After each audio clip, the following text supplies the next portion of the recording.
How are you doing? I have felt better. Mm-hmm. It looks like it. Yeah. So, in my household, my general health is on the what does my wife say to me when I walk out of the bathroom scale. So if I walk out of a shower and Paige goes, "Whoa, you look like shit," maybe it's time to take it slightly easy. So yeah, the baby got sick last week. Yeah. And then I got sick. And then Paige still didn't get sick, so good for her. Genuinely. Nice. Okay. And then I got better. And then I got food poisoning. Oh. Completely separate I was event. okay because I was about to say that this seems like a really long tail. Completely separate thing. Shit. And your immune system is already like the gates are lowered. I'm getting re-sick again. Oof. From the thing that I was on the mend from. Shit. Okay. Do you know what it was or what kind it was? I know. Wait, the food poisoning or what I'm ill with? No. What kind? I know what it was. Yeah. I bought some sandwiches and I really liked them. And then there was one that was in the fridge for a couple days, and I was like, I bet it's still good. Mm-hmm. It wasn't. It wasn't still good. Okay. It wasn't. I should have thrown it away. Because it turns out that depending on what it is too, that can determine a lot about how bad it goes. Like if it's meat versus if it's it was meat. Grain. Yeah. Okay. It was not. Or dairy. I didn't get a lot of sleep that night. That's what I'm saying to you. So I was like, you know what? I'm feeling good yesterday. I'm gonna because Metal Gear Solid 3, I've been trying to play it for weeks, and I just like getting sick and delayed and whatnot. Like I'm gonna do it. I'm gonna play Metal Gear Solid 3. That's a great game. Lots of cutscenes, not too mentally taxing, right? So I started to play it, and the scene where you meet Eva and then the Ocelot unit. Yeah. Attacks you. Yeah, that took me like 20 minutes, and I failed it like 5 times in a row, and just couldn't. I just couldn't. Did you not realize like where you were at that point? Like, I was like, no, I'm good.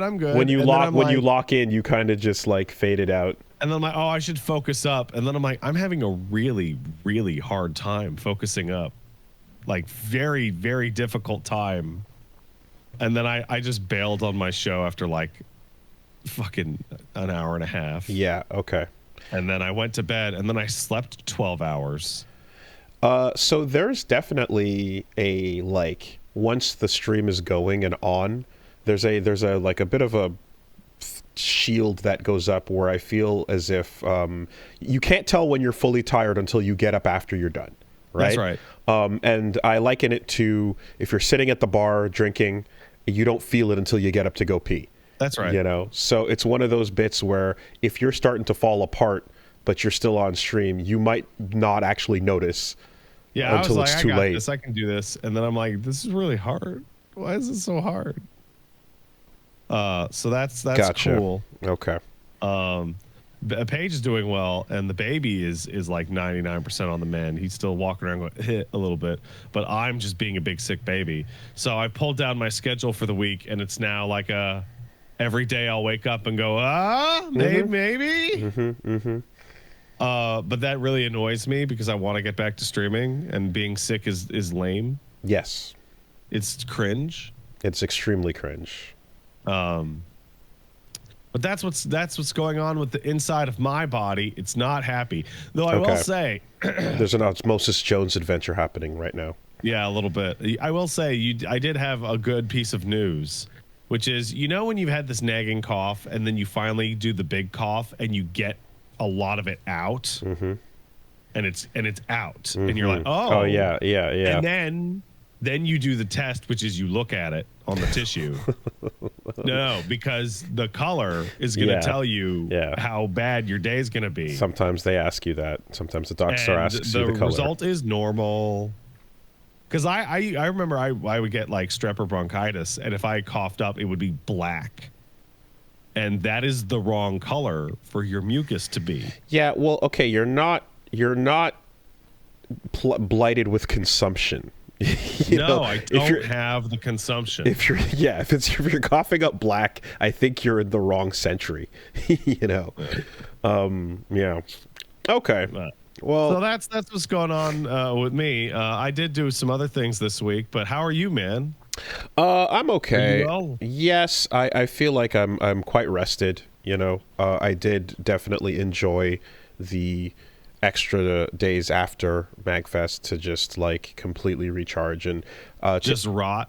No, take care of a lot of errands. When I say rest, what I actually mean is like do like life stuff, outside, and then kind of like take a nice minute and go like, hey, what's on my list of things I've wanted to do for a while, and then like start checking some of those off.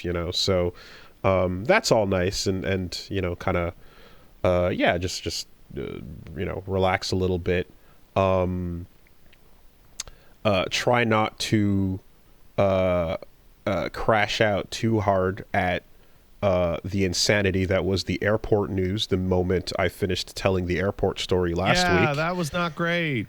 Literally, that was a little too close to the podcast release. The exact same one the next day, the exact same airport the next day was pretty fucked up to read about. And once people started basically explaining that, like, yeah, that airport in general is many people have had rough experiences. It's kind of like, well, fuck. Yeah. So that I suppose aside, there was a week that did occur. Yeah, it's true. Every week. Yeah. Definitely.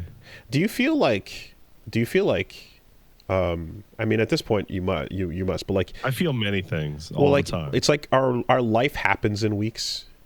It's like, no, absolutely. Those are the, you know what I mean? Like those are the structures, and like because I feel like the podcast is just been a dot point for the beginning of it. Oh, absolutely. It's the center of my fucking timeline of my life. That's what I'm trying to get at. Yeah.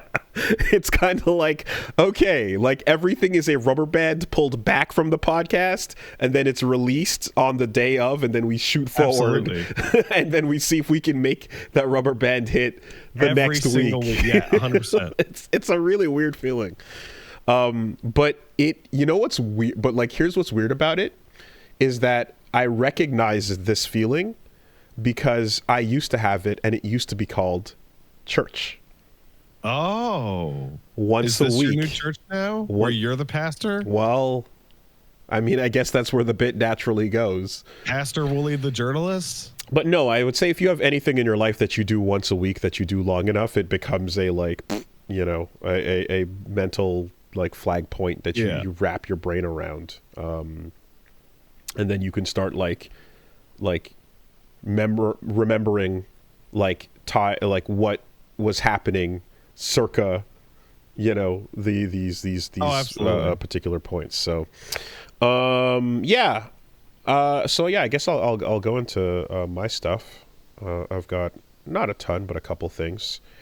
So one, wow, the energy on today's show is like so muted compared to usual. I got you. No worries. I'm feeling all right. Wow, waka. Just because you're sick doesn't mean we're all fucking, you'll get, hey, look.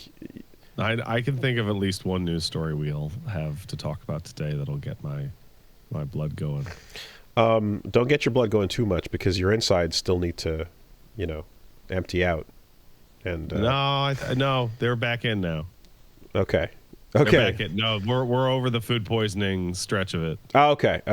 Good. They're staying in. Can't have you looking like your friend on the floor behind you there. He's missing his arm, man. So I watched a movie. That's fucking crazy, dude. Something that it's wild. An impossible thought has occurred. Yeah, I imagine especially in your household, it's becoming. There's only one actually time nuts. we can watch a movie. Yeah, and it's like from the hours of like 11 p.m. to 1 a.m. because the baby's asleep, right? But then you're like, I'm tired. I go to bed. So I've been hearing a lot from just everywhere about two things. So I've been hearing about a TV show. You got to watch Severance, which I haven't watched, Yeah, but I've heard this, you yes. keep hearing about that, right? That's the new big thing. And film-wise, you got to watch The Substance. So The Substance, yes. I watched The Substance. Do you know anything about The Substance? I know that this is such a strange poll. The only thing I know about The Substance is seeing someone make fun of someone for being dumb and saying that they watched The Substance and their takeaway was, wow, Demi Moore looks real good in this. And apparently that makes them very stupid. That's funny. That's funny. But that's literally all I got. So there's some people in my life that did not enjoy it, and there's some people that fucking loved it. And piecing together who kind of gave me a little bit of an inside impression as to what to expect here. Okay. Yeah, all right. And so now having sat down and watched it myself with no trailers, so I was completely cold. Nothing. No, completely cold. Like not even the genre, you know. Sat down and I loved it. I thought it was great. And I'm like, I know exactly why those people I know that didn't like it didn't enjoy it. I love that. And because it's the kind of movie where there's a lot that's good, but there's a lot that's like, if you don't get it, you just don't get it. If you're not aware, you're just not aware. It does require you to kind of have not even a toe in like different genres per se, but you have to have at least heard of them, you know? It's really it's a really fun movie. So and I think anyone listening to this podcast is on board, right? I think you're a-okay with that. I think They're already genre aware enough. so. It's because I'm thinking of like, yeah, there's, for example, like you know, there are some friends of friends who are not like real super big on media in general that were like, yeah, I don't really get it, I didn't like this, I'm turning it off, type of thing. And it's like, oh, okay. Well, that aside, what The Substance is it's a movie starring Demi Moore and Margaret Qualley and Dennis Quaid. Okay. And Demi Moore is kind of like, you know, a starlet that is from the old Hollywood era. And I'm gonna you know, I think you should see it at some point, but like I'm gonna talk around obviously the major spoilers on it, though there are some definite body horror things that would like freak you out. So you know, you might want to get a heads up about that. Dennis Quaid is basically playing an absolute skis bag Vince McMahon. Okay. And his name is Harvey in the movie, and he's a Hollywood producer. So okay. Okay. Done and done. Okay. Right? And and Demi Moore is a starlet on the way out and is dealing with all of the anxieties that come with that. And so what you get is like this really like strangely cartoonishly kitschy movie that has everyone in it like acting like sitcom characters at points. Almost like it reminds me of like, imagine if everybody is like the game show from Requiem for a Dream. We've got a winner, right? You know that kind of like, yeah, that level of like just absolute kitsch. That's how everyone behaves. But your main character and your focus here is on this starlet who is going through it, self-esteem, self-hatred, body dysphoria, addiction, all of this stuff. And and a lot of this kind of manifests into just some real solid body horror, some real good like fucked up like, you know, some prosthetic stuff work and some just like a really sad and strong like kind of examination of this topic, you know.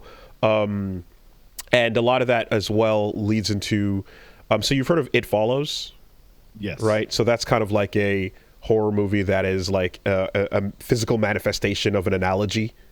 Yeah. Right. So this is a kind of similar It's deal. maybe the bluntest possible horror movie villain of all time. Yeah. So this is exactly in that vein of like, Okay. it's a walking, living analogy.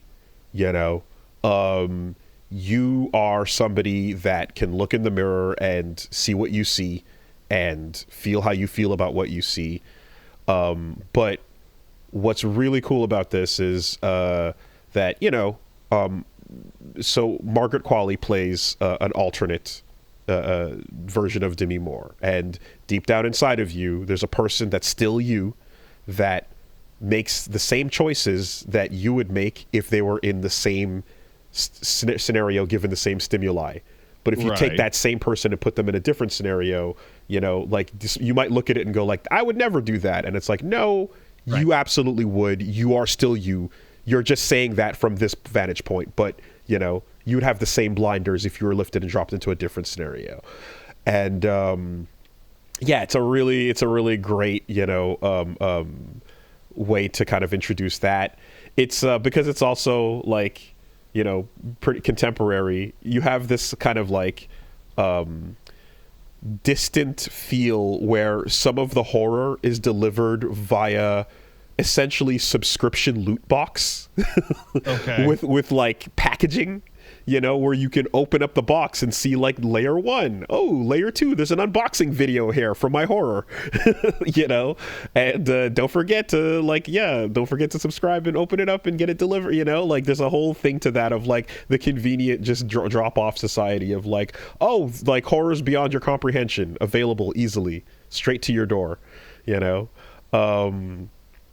And then I would say, like, you know, while it's kind of like it takes its time with the material too, it's a 2.5-hour movie, right? So it really believes in itself and in you know, addressing, like I said, the body dysmorphia, the hatred, the all the different elements that the characters are going through here.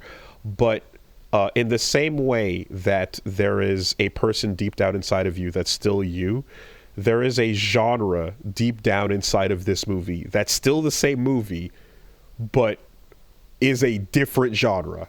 And knowing that going in, just being aware that, like, hey, this is gonna take its time and it's gonna go places, and just be along for the ride. I think it's a really enjoyable experience. So I just watched the trailer like silently while you were talking. Yeah. And like I saw like 2 shots and I'm like, oh, I know exactly what other genre you're talking about. Yeah. And that is not what genre the rest of that trailer looks like. Yeah. This movie's having fun with it while taking it dead serious, you know? So, I say go watch this, you know, knowing that like they're going for something, and just trust, you know, because you're gonna be like, there's like the pathway to where it goes has like, I am an inch away from hating this. You know what I mean? Like there's parts where you're like, you might be completely off your rocker, and it's like, no.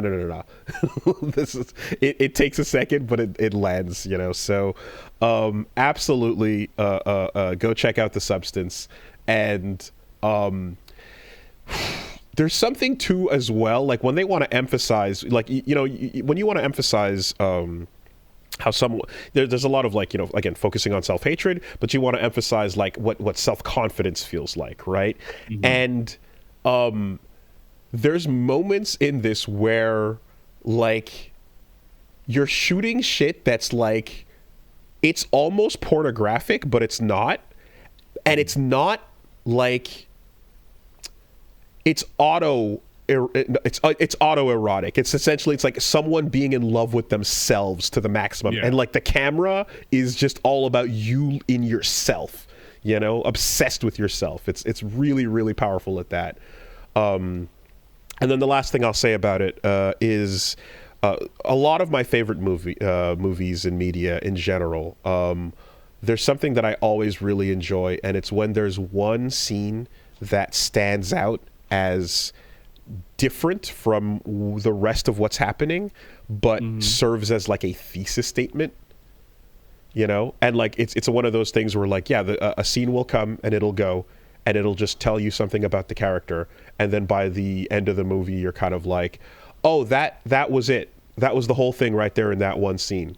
And this has a really fantastic moment like that, and it's a simple scene with a character preparing to go on a date, and she's just getting her makeup on and getting ready to go out, and that's it. That's all the scene consists of, and it's unbelievable, and it's just a perfect encapsulation of the movie, you know, through and through. So I love when that happens, and when you can kind of like have those standout moments as well. Yeah, check out The Substance. I might check out The Substance, Yeah. but only if we can get the baby down to sleep early. Yeah. Also, be aware that there are Z-targeting your specific horrors Oh yeah. on display in this movie. Oh yeah.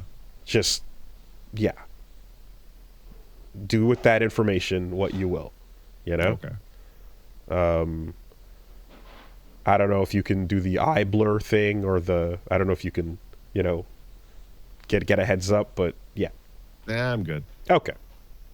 So, like, if it's a film, I can like handle a lot. But if it's somebody in my like vicinity talking to me about something, that makes it 100 times more real. Okay. Gotcha. Because film has like a dedicated, like, yeah. you know, the fourth wall is nice and strong for me. Yeah. So I mean, we just talked about Silent Hill remake the other day, right? So So that is a perfect example. See, games, I don't have that wall. So I forget where I was talking about it, but I described it like I was talking about vibration. So I turn off vibration for every single device I own now. yeah. It's like the first thing that I do in either Steam settings or console settings or whatever. I turn it off immediately, because all the novelty of me going, because of the gunshot or whatever, interferes, because it reminds me that I have a human body. Okay. Because when I'm like focusing and in it, my body disappears completely, which is why I get totally jump scared super bad, or emotionally invested or whatever. And then if I shoot a gun and the controller goes, bleh, I go, oh, right. I'm in my fucking meat pilot thing here. Okay. Right? So interesting. When I get to Silent Hill 2, and I'm like staring straight ahead, and I'm fully in there, and I'm inhabiting James Sunderland's body, and it goes, jam this rusty syringe into your arm, Pat. I go, and it's like 100 times stronger than if I just saw that in a movie. So what I would say, for me, I feel like if the game is multiplayer and competitive, immediately all vibration needs to go off, because I just need a direct brain to screen interface, right? I don't want anything else getting in the way. And it, like, style and presentation is one thing, but like, yeah, you don't want any obfuscation in terms of control. So if a stick vibrated, I'd be like, what the fuck are we doing? Right? So the best compliment I can give nearly any game is that I left my body while I was playing it. Sure. What I will say, if it's a single player experience and you know, it's medium competency, it's not like extremely high skill required or so, I'm fine leaving it on. For a long time, I kind of was getting like, you know, overall not that impressed with its usage, because bad vibration is just, it takes you out. Yeah, it's awful. There's a lot of shooters that are like, I'm going to vibrate the controller at max strength on every time you pull the trigger. And it's like, no. God damn it. Holy fuck. But the PS5, and specifically the Demon's Remake, and the only one I like. Well, no, not just that, but the space one, with the astronaut. Returnal and Blue Point Demons are like really good uses of Rumble, And so that convinced me to like give it a shot in a lot of cases. I'll leave it on for those types of experiences, you know? I would leave it on for Demon Souls on PS5. Mm-hmm. I loved it. And if games had that level of like highly detailed rumble, Mm-hmm. I would not only leave it on, but I would play PS5 games more often. Astrobot does it. Astrobot does it really well as too. Most games have, even now, even on the PlayStation, most games just have generic rumble. Okay. Which is like lame and sad. So tangent aside, I brought up the Silent Hill 2 remake because the first thing you see in the film, the substance, is a mysterious syringe fluid. I assume it's the titular substance. Correct. And it is an unknown fluid in a syringe. So that's the first thing. So yes, all this to say that it's great. It's great. Go catch that. God, Dennis Quaid is such a shitbag. Like oh man, yeah. Like even, and here's the thing too. There's even things where it's like something, for example, it's like all, because of the nature of the subject matter, the movie does something where like all food is depicted horrifically, no matter what, no matter when. So you're getting the worst but of. It's too wet. It's moist. Like, it's zoomed in. It's like it's hanging off the edge. You know, it's so awful. And like, yeah, they just lean in on that. So yeah, that's really good. And then yeah, you know, beyond that, only other things are, it looks like when I went to MagFest, I ran into one ninja gentleman who was one of the friends back on the Black Gift server who I used to play Overwatch with. Mm-hmm. Just came over, he's like, "Hey, how's it going? So how's Rivals going? Yeah? You wanna rank up in that game?" Or I was like, "Oh no, we doing this?" Rivals is the thing. Oh, and with one question, you know, like the thing, like, I think we can get to gold. You know, I think it was just a little thought. I think we can get to gold. I'm like, fuck me, the Black Gift rides again. So I've enjoyed the game enough that I will say that like I've had enough fun solo queuing, and that's the worst way to play any of these games. I solo queue quick match like exclusively. Like I ranked just seems miserable. I and that is like saying a lot, because yeah, I'm enjoying it, playing the least optimal way to play this game. So why not give a shot at the most enjoyable way? So yeah, gonna jump back in there and been chatting with some of the old folks, and I'm excited to see what it feels like. What comes of this? I mean, now that, look, the thing is, when you're properly, you know, queued up and communicating with people, you can obviously do a lot more. I'm hoping to like learn more and just become a better player, because I'm like, you know, whatever ass, just doing my thing, trying to hold the role as much as I can. But like, you can only like certain types of things, like yeah, if you're going to do like a dive comp on somebody, you have to be coordinated to be like, we all kill that now, rah! And then we all kill that now, rah! And like, if you're pinging, you're going to be, you know, doing really well, but you know, there's an advantage to being like, to roll in, you know, with a full team and stacked up and communicating properly, you know. So. I can't possibly justify playing anything ranked in which I have to rely on anyone else, because I don't want to talk to them. Yeah. Like, that's just fair. Like, if I wanted to talk to people while playing multiplayer, I would go play a goddamn MMO. You know, kudos to Apex Legends forever, because their ping system has made it really, really great. In that communication is, you don't have to type, you don't have to, you know, you can do that. If you don't want to jump on mics ever, you don't have to. You can do a whole lot with just good pinging. But of course, even better than that is, you know, talking to people that are not horrible.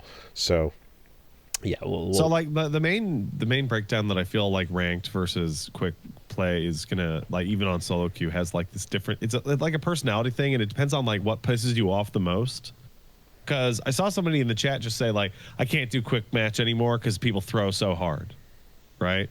And like, they're completely right. People are fucking around on quick match. People are just picking fucking whoever, and they're Yeah, practicing characters, practicing and they don't know what characters. the fuck they're doing. Yeah.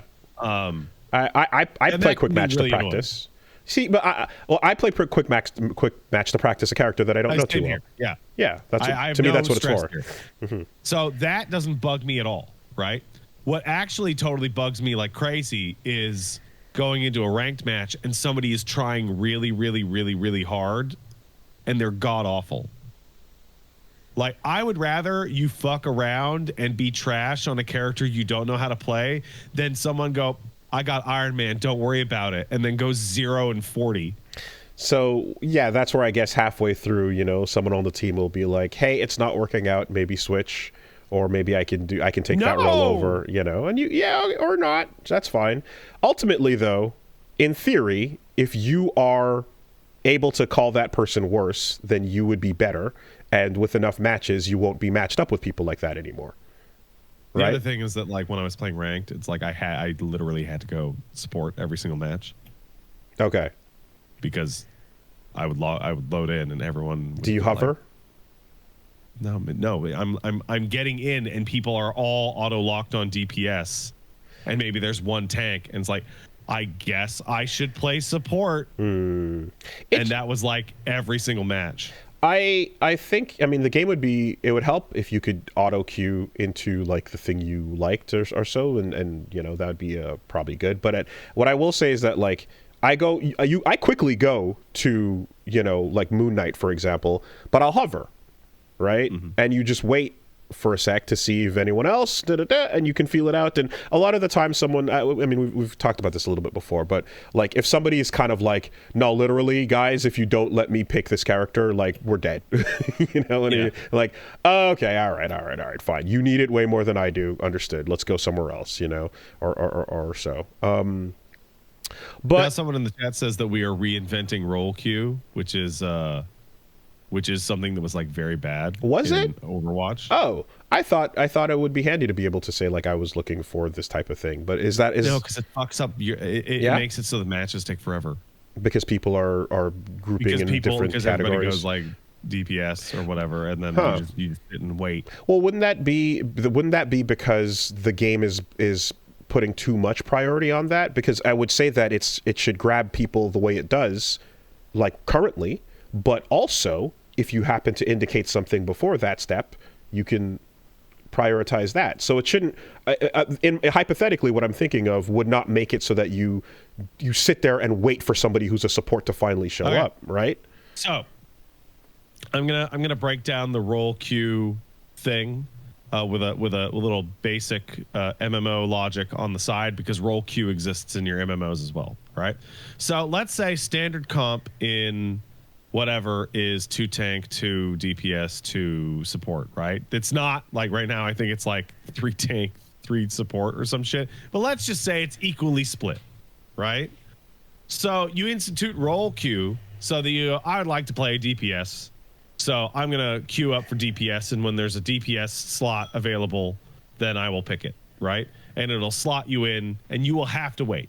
Like, you will have to wait, because there are 10 times as many people who want to play DPS. You will have to wait 10 minutes, 5 minutes, whatever, right? And to a lot of people, that's fine. To a lot of people, having to wait more than 1 second to get into your match means they're going to turn that shit off and play something else. So there's problem one. Problem two is that Overwatch and Rivals are both games that are designed with hard counters.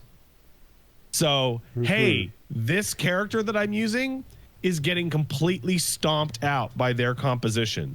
I should change. Maybe I should even change different roles. No, you can't, because you queued in as this role. Because if you queue in as a role queue and then are allowed to choose whatever the fuck you want, then everyone's going to queue in as support and then switch to DPS as soon as the match starts. Right? This is I mean, this is strange to me, because I guess it's just a matter of, like, all this is possible anyways via normal player behavior. It's just a perspective thing. So basically, if you allow people to switch when they get in after the role queue, they're just all going to queue for whatever the least popular option is, and then they are going to switch to the thing that we're going to switch to anyway. And all you have done is delay matches from happening because people are going to behave the way they want to behave. Wouldn't the switch afterwards, I guess, put them behind the person who was queued up for that DPS role to begin with?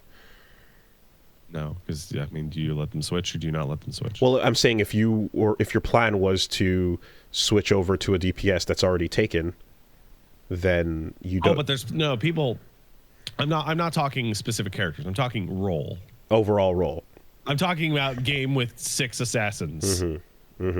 Okay, so basically someone can use that to be like, I'll queue up faster by taking the least popular role, and then so you can see this behavior in MMOs where it's like, okay, you want to run a dungeon, you need a tank, 2 DPS, and a healer. Oh, that sucks. Yeah, okay, I understand. And so healers get instant queues, or tanks get instant queues, and DPS don't. But what they do is they incentivize tanks and healers to run more by giving them like basically monetary bonuses. Yeah, no, people's behavior will ruin it because you are lying about what you want to be to just get into more matches like at a higher priority. I played League, and in League you had you would set like what your preferred role. Like I would like to play top, and I'd like to play jungle, and then you would load in, and it would assign you the role that the match needed to happen regardless of your pick. And then you get to argue and fight with your team in the pre-chat about how you're not going to fucking stay and play if you don't get to play fucking top. Or you're going to pick whatever character you fucking want anyway and go down whatever lane you want anyway and just instantly lose the fucking game. It's interesting because the first beta for Rivals, when you pick the character that shows up on your your play screen, I thought that was going to be what your cursor hovers over. I also thought that when the game starts up, right? I was like, oh yeah, pick the character you generally want to float over when it loads in, but I guess not. Okay, well, not a big deal in the end, anyways. But oh yeah, it's fair like enough. What I'm saying for me, being like, I if I want to win, I should probably play support. It's like annoying as fuck. And so because I really like the supports, but your race to your DPS of preference is always too slow compared to everybody else. Oh no, I usually get it, but I don't want to. Wooly, if I am going into a ranked match on solo queue, and there are 5 people in that team that will not move off of DPS, then you need to. Yes. Yeah, I could probably still play Mr. Fantastic or Iron Man, but I would like to also win the match. Yes. I've had that. That's not every match, but there definitely are those of like, is anyone? Okay, all right, and so be it. Or very quickly realizing, partway through the first round that it's like also not working and going like, hey, maybe we should switch this up, So there's a trick to this, and it's a trick that no one ever uses ever. So are you familiar with Dark Age of Camelot? I've heard of it, but I don't know it. So it's the MMO that the Guild Wars guys did. It was kind of alongside World of Warcraft, and it had it was a PvP MMO. And it was 3 factions. One was like Britannia, one was like Vikings, and I forget what the third one is. I always forget what the third one is. But that game had a systemic problem, and the systemic problem is like 50% or 60% of all players picked the Britannia faction, despite the fact that it was supposed to be an MMO about global PvP. And they spent the entire lifetime of the game trying to incentivize people to play the other factions, and it never quite worked. And for DPS and the tank DPS healer thing, it always plays out that DPS is always the most popular in every game you will ever play. Tank is maybe, and then tank and healer pick up the slack on slots 2 and 3, right? And oh, well, DPS are the most popular. Okay, so we're making new characters. What classes should we put them in? And so you look at the Fantastic Four, and what is it? It's 2 DPS, 1 tank, and 1 healer. And that metric is across the roster right now, and it's probably going to continue across the roster. And it continues across the roster in MMOs, and damn near every MMO I've ever seen. It's like 40-50% of the roster is DPS, serving what most people want, and then you get one of each of the others. Yeah, and the stats on the highest winning percentage combinations are 2-2-2 is the highest winning comp, right? And it's like, do you want tanks and healers to be more played in general? Then the fucking breakdown of roles should be 35%, 30%, 35%. I wonder if it would actually do that. Give more tanks and more healers. I wonder if that wouldn't just create unpopular picks. You know, maybe, but in a situation where we're talking about like Marvel characters, in which people go, I love Marvel character, I'm going to play Marvel character regardless. Yeah, like I'm not fully convinced that, like, you know, giving less choices in the DPS category is going to, like, necessarily mean like it won't be as popular. You know, like I feel like people are going to lock in regardless in a way. Well, I mean, right now, like 50% or more of the game's roster is in one role, even though that one role is only supposed to be 30% of the team comp. So, like, just the number on that by default means you're going to have more people trying to play them. I will say as well that much of the what I'm, I guess, starting to learn and get the impression of is that a lot of these issues also tend to change as you get out of the starting category, right? After you like bronze is going to be a certain type of gameplay, and then the worst gameplay. And then as people get a bit more capable and know their roles a bit better as you go up in the ranks and such, then you're going to be matched and notice people being a little less of that, you know? Mm-hmm. So... But yeah, at the end of the day, this is mostly an unsolvable problem. And the actual solution is to get out of the ranks in which people have no brain. There's that. Or don't queue up alone, right? Yeah. Which is, fuck that. Well, yeah. but like, you that's do the other things, I guess. That's for bros in college in their 20s. You know. Anyway, yeah, so that's fun stuff there. Also, I've said this before, now that I am almost 40 and have a little baby running around, the number one most important feature of any multiplayer game I play is the ability for me to walk up, it's like stand up and walk away and not give a fuck that I just left my shit to die. Mm-hmm.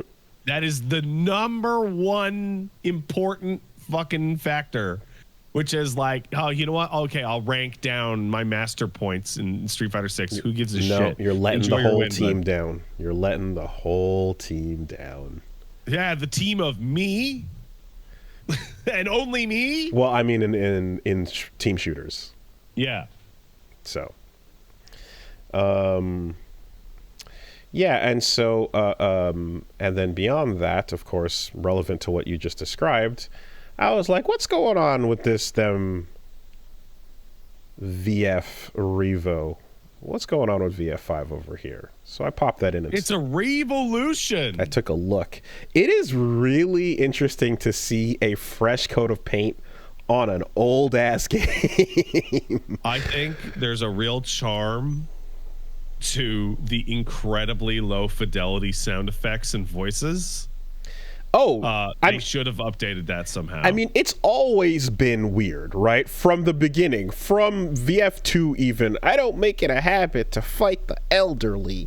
Like, their voices never quite matched themselves, the characters and what they're doing or their animations. Oh, I'm talking about the crunchiness of the audio. There's like, that you too. Can hear it. It's like 64 kbps. Yeah, I think it would be, you know, but look, that's not in the budget here. That's not what we're trying to do. We're trying to give this thing the ability to work online and call it a day. And you do feel it when you go into training mode, and it's like you cannot set the computer training character to any of the extra costumes, right? If you have all the outfits or whatever that you can choose through, you can only choose A or B for the computer that you're picking, and you're like, what the fuck? You know, like, why not? You cannot set the training dummy to block after taking one hit, you know? And it's like, that's from a time. That's going way, way back. So, yeah, they didn't touch any of that stuff, and You know, I'm assuming it's going to be different for. This is overwhelmingly a test game. Yes, this is like a get your feet wet with the system game. It is a re-release, but like you know, some of the re-releases, like even the Capcom collection stuff with the arcade collections, they have dip switches, and they've used the dip switches to like create mock training modes and create some settings for you to mess around with and stuff. And like, yeah, no, here they're like, we're not looking to do that at all. No, you're supposed to be playing online, brother. Yeah, which, you know, that's all fine. That certainly works, and that does its job. But it definitely, yeah, I'm looking forward to seeing what the new version does with because knowing how BF4's training mode was one of the like most lauded, amazing ones, you know, at the time, and just for taking you exhaustively through like a lot of tech that you otherwise wouldn't know existed. I would say that this time around, when you're kind of just, you know, there's a lot of combos and strings that your characters do in this game that are not real, that are not, you know, or there's things that feel real, but they're not. Yeah, or like it tells you to do this sequence of buttons, but it doesn't mean that, you know, that's a guarantee. Like if it's a counter hit, it might, but if they wiggle out of it, then they might, you know, there's a lot of things that change whether or not. There's a lot going on. There's a whole lot going on that determines whether or not a combo is actually a combo in Virtua Fighter. And so with that, it makes it somewhat difficult to kind of go find out for yourself, you know? But yeah, no, fun to run back to on that. And I always felt too with that game that like back in the day, early on, I played, I liked Lion a lot in 2, and I played Lion and Shun in 2, and then like fast forward to like 5, and I was like, I always liked a lot of the new characters actually. So I was like, you know, Vanessa was awesome, and Lei Fei was awesome, and El Blaze, and I was always, it's got a really great roster. Yeah, and it was always something where I was like, right, I feel like I never quite like locked in, you know, one, because I liked a bunch of these new characters, you know, even like Brad Burns, who's like goofy, like we used to make, he's dumb as shit. We used to make fun of him, yeah, but it's still rad to watch him like swing and do his steps and, you know, weaves and bobs and all that cool shit I like to see in like a boxer. So it's always just been like, yeah, I don't know, man. You know, this is one of those games where you can just kind of like fly around and have fun with it, which I feel there's only a couple of the games like Mark of the Wolves feels like that, you know, like you can have a main or someone you like, but flying around that cast feels pretty fun, you know. There's some general like basic level shit for everybody that works the same, like on a very basic level, like down, forward, and punch, or forward and punch. Yeah. There's your fast mid. Do you have a punch kick, you know, combo? You probably, every single goddamn character in that game has a punch kick. And a low punch.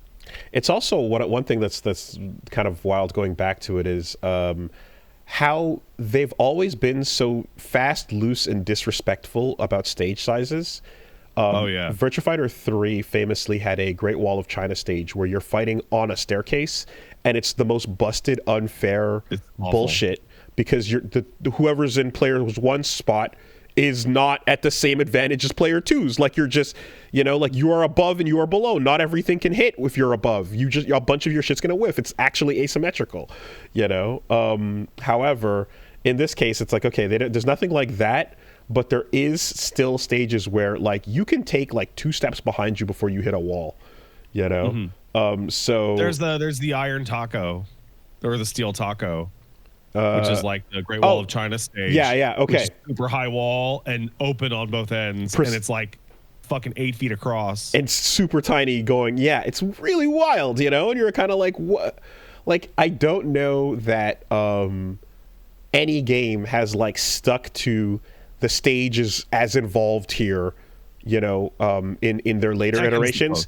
So Tekken, yes, because like the walls and the boundaries and stuff, but like the threat of the ring out and such is just, it's very different, and a lot of those stages end up opening up for the most part. They still give you room to breathe, and then they get into their unique traits. Smash Brothers, obviously, it's at the forefront of like, you know, how you fight in those games, and that's a big part of it.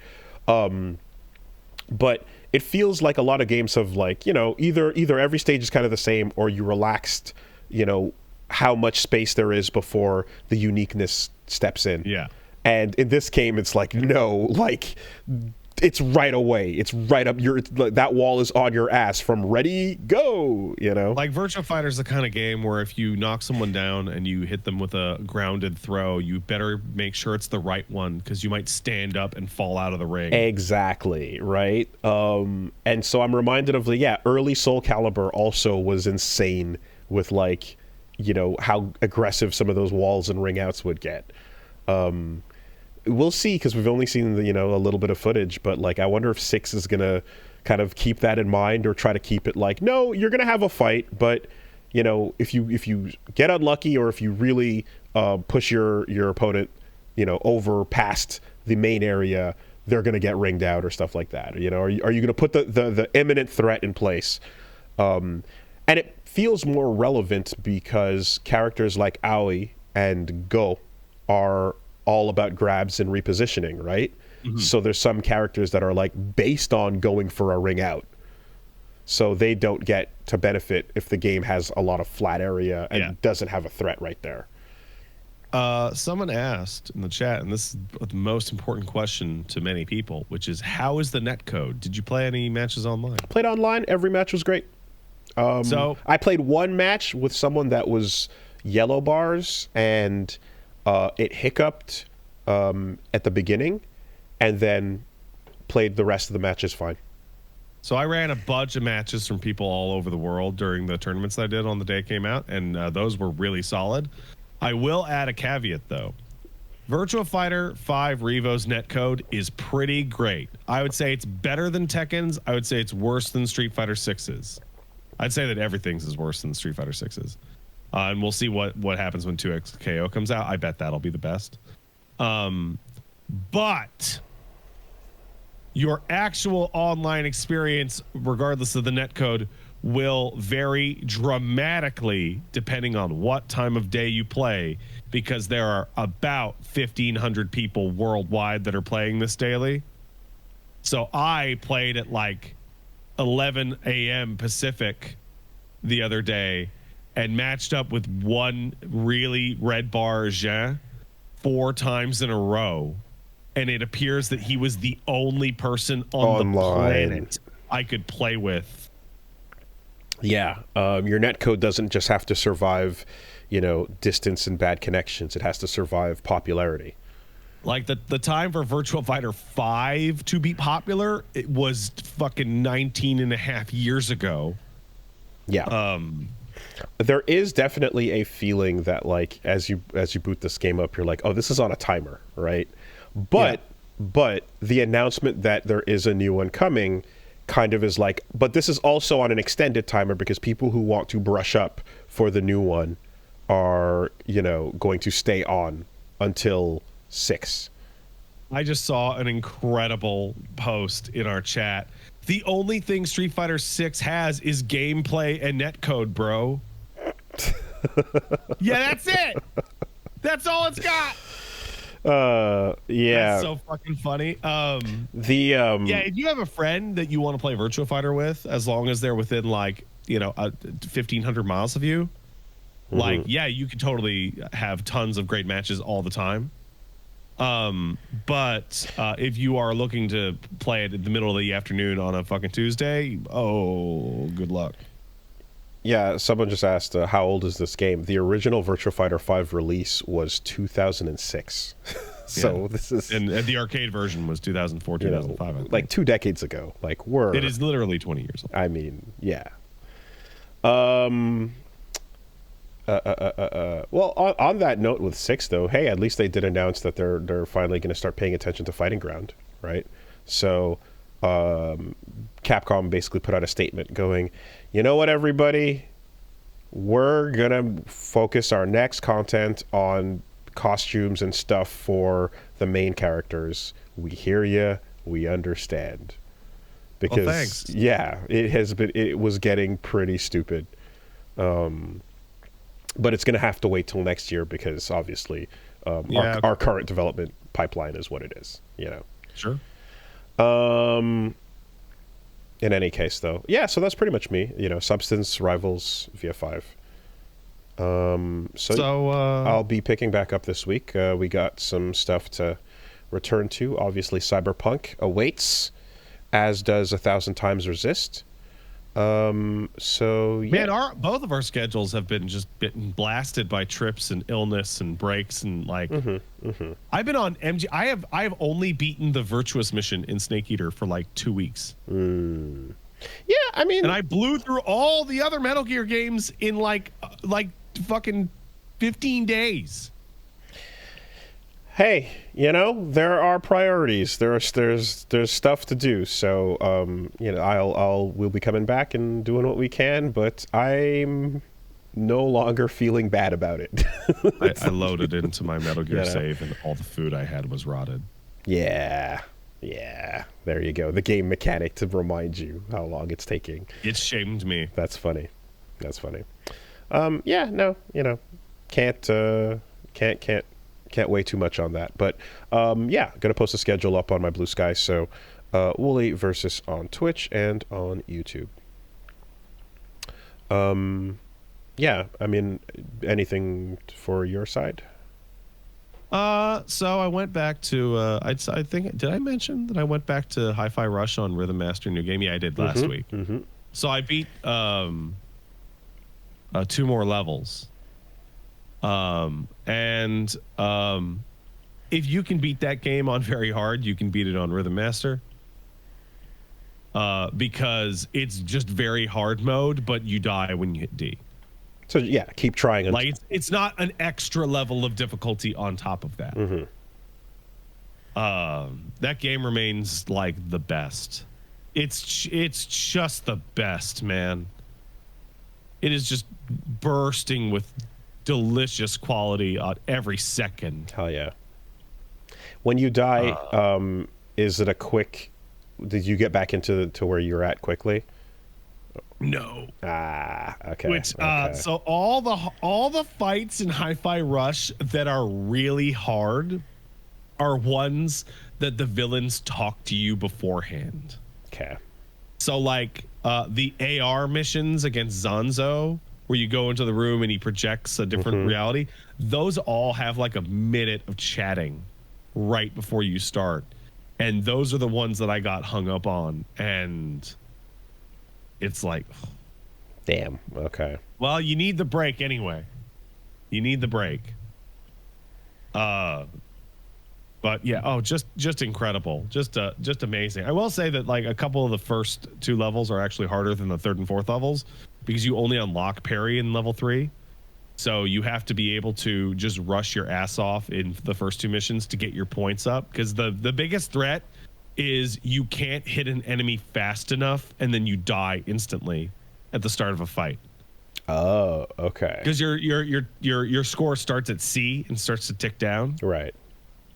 And if the enemy is like aggressive or like covered in a bubble or something like that, you still have to hit them within like 5-6 seconds so that your rank doesn't decay.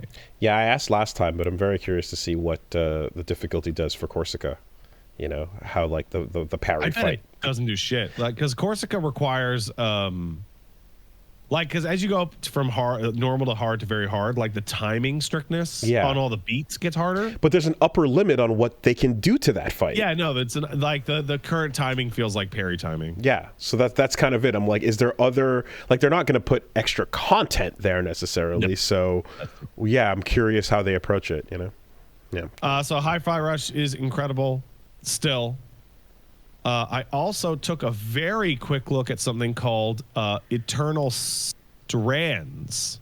I was about to say Sonata. No. What? Yeah, okay. You're right. Eternal Strands is they sent me a code for it. I don't know who makes it. It looks kind of like Joe Mad / Warcrafty in terms of colorful and large like proportions. Okay. It's very interesting. I didn't get to play a lot of it, and I'll probably go back to it. But it's an action adventure game, kind of open world thing with smaller areas, and it's based around using elements, like just magical powers. But it kind of plays like like psyops the Mindgate conspiracy. Like the first power you get is telekinesis. And so you can pick up any object in the environment and gravity gun it at people, but you can also pick up enemies that are attacking you to gravity gun at them. Okay. And the second one that you get is ice, which you can use to interact with all sorts of like flame effects and whatnot. But ice also locks down on enemies. So like I was able to lock down enemies inside of ice cubes and then pick them up and then toss them at other enemies. It's very interesting. Okay. Again, I didn't get that far in it. I didn't get to like the meat of it. I know there's like a very super in-depth upgrade mechanic, but I didn't get far enough. Oh, this is a Mike Laidlaw game. Oh. Yes. I see. Okay. Now, I don't know if that Dragon Age shit is on your is on the docket. Is it? I mean, yeah, I guess I had just a list of the fact that like BioWare fired a bunch of people, but then didn't publicly announce it in their blog post. They instead, people that were working found out via tweets and Blue Sky posts that so they were fired. So Mike Laidlaw is the guy who was behind Dragon Age from way back, yeah. And then he was the guy who put out an interview saying that when he saw what they were doing with Dragon Age 2, he quit. Mm-hmm. And this is his new game. Mm-hmm, mm-hmm. But yeah, if we're going to talk about the BioWare thing, BioWare is at sub 100 employees right now. And they said that, they're moving people around because Mass Effect 5 doesn't need that many people on it right now. So, that studio's about to get reabsorbed into the EA homunculus. Again, just, finding out you've been laid off via social media posts. Nothing changes. Do you remember us talking about Mass Effect and Dragon Age? And I was like, I think they have like one flop left in them before that studio is just about one done. Well, I think we're there. I think that time is now. I think BioWare is donezo. Let's see if they beat Ubi to the punch. I don't know.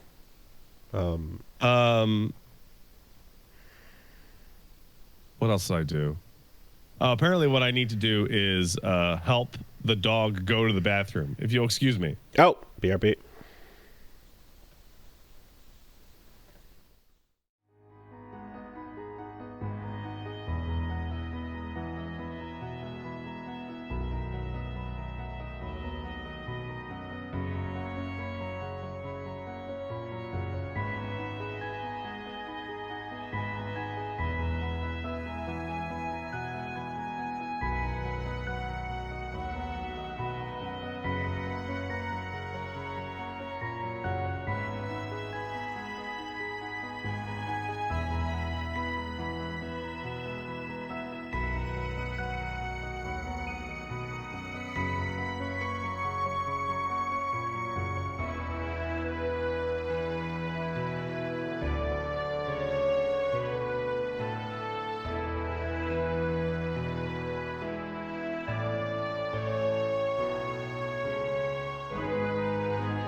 Righto.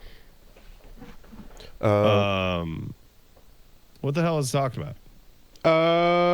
Yeah, well, we just... BioWare's fucked in Eternal Strands. The Looks BioWare cool. stuff, yeah, okay. What else did I play? I was sent a code for a game. I don't know if you've ever seen this. But you ever get sent for a code for a game, and then you're like, oh, that looks really cool. And then you put it in Steam, and then like you kind of miss it. Like something happens, and you just like falls through the cracks. All the time. And then they send you a code for the sequel to that game. Oh. And you're like, Jesus, really? Yeah. Oh, fuck. Yeah, Spark the Electric Jester. I eventually did get around to it, but holy shit, that was that slipped through, and then I was like, now I'm like, wait, there's a third one? Yeah. And they're all different like genres. So due to this scenario, I started playing Citizen Sleeper over the past couple of days. Okay. So Citizen Sleeper is it's one of those games that came out and can be summed up in an incredibly dismissive and formulaic way, which does it a disservice to its quality, right? Like, it's always kind of frustrating when you take a game and you can go, it's Gears of War, but the chainsaw is actually a laser beam, or whatever the fuck. But that's such incredible shorthand for people that have no idea what something is. I saw. I'm looking. I saw artwork for the second game here because it looked very woolly core with the Citizen Sleeper floating is, yellow. Very simply, one of those games made by people going, "Hey man, did you like Disco Elysium? What if instead of alcohol abuse, hating your wife, and communism, we talked about space, transhumanism, and stuff like that?" So you play as a sleeper, which is a fake person. The closest analog I can think of is a replicant. Like synthetic skin, synthetic organs, but like overtly non-human looking. Like there's cables coming out of you and you're gray and you have no hair. Right. It is a very indie game, and it is very like sparse and smart with its use of development time. So there's no walking around. The entire game takes place either with text boxes with visual novel style presentation with character portraits, or interface stuff, or a charming but basic 3D model of a space station that you are like essentially mousing around. Yeah, pretty cool. Nice art. What makes it work is it has incredible writing and a fascinating premise. And it is significantly more gamified than something like Disco, which is not what I expected. So the basic gist of it is that you are trying to make your way on the space station as a fake person, which means you need a couple of things. You need to eat, which governs your energy, and you need to constantly supply yourself with stabilizer, which is the universe's equivalent of neuropazine, aka it's just the fake person juice you need to not die.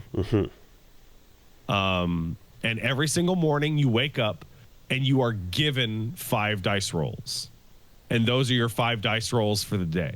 Interesting. Okay. And as you go throughout the day and you decide, oh, I'm going to do engineering here, or I'm going to go wait tables here, or I'm going to go talk with this person here, try and make friends here, do the narrative experience thing, you take your existing dice that you have already rolled and slot them in to those tasks. Interesting. Okay. And the way that it tends to work is that there are positive effects, neutral effects, and negative effects. Neutral effects are you do the thing you set out to do and everything is fine.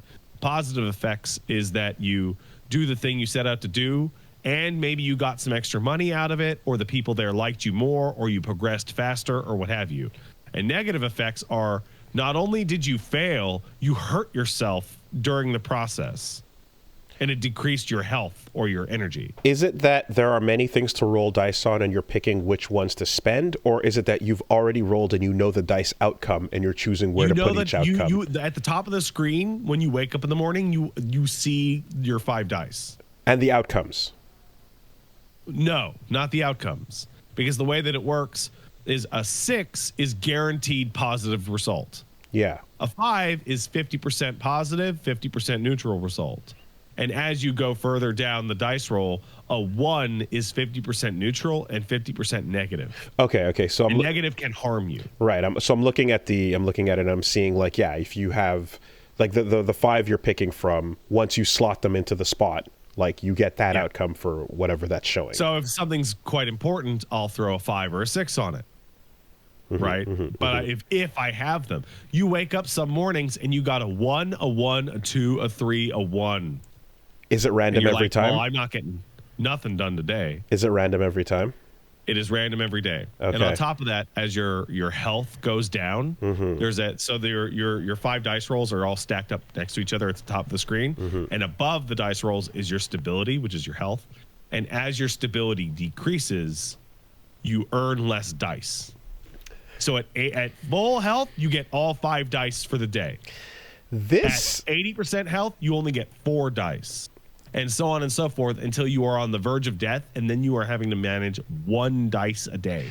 This sounds like a goblin factory, because how can one know what events, are coming? You can't, right? You just have to. Well, if you always save your best dice for some last minute emergency that might occur, then you might just sit on that consumable forever. Usually what ends up happening is that you have to do certain tasks over and over and over again.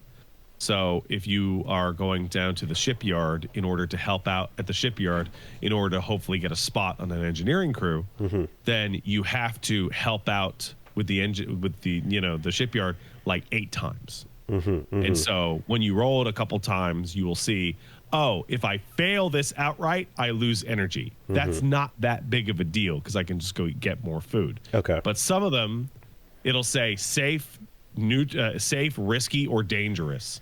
And that is your hint that if it says dangerous, then it's likely that you will hurt yourself if you fail it. Okay.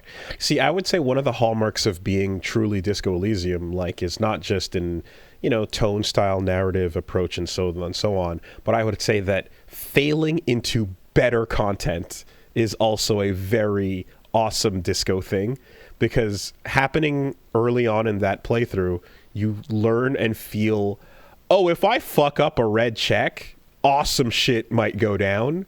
And I'm all for it. So you kind of let go and let God, So I've had a couple of those. There's a couple situations where failing it outright gets you a different scenario, right? Though it does seem more success oriented than Disco does. Okay. Not a whole lot, but more than fucking do whatever, because you can die. Yeah. You can die quite easily if you just don't manage your food and your energy and your stability. Yeah. Though one of the things that I noticed, so you do level up, and leveling up gets you certain skills. So one of the best skills you can get is the ability to foresee bad outcomes before they happen. So if you level up your intuition in Citizen Sleeper, before you do a task, you will see what are the positive outcomes here and what are the negative outcomes here. Okay. So you started with the second game? No, I started with the first one. You went to the first, okay. Because they directly follow one or the other. Gotcha.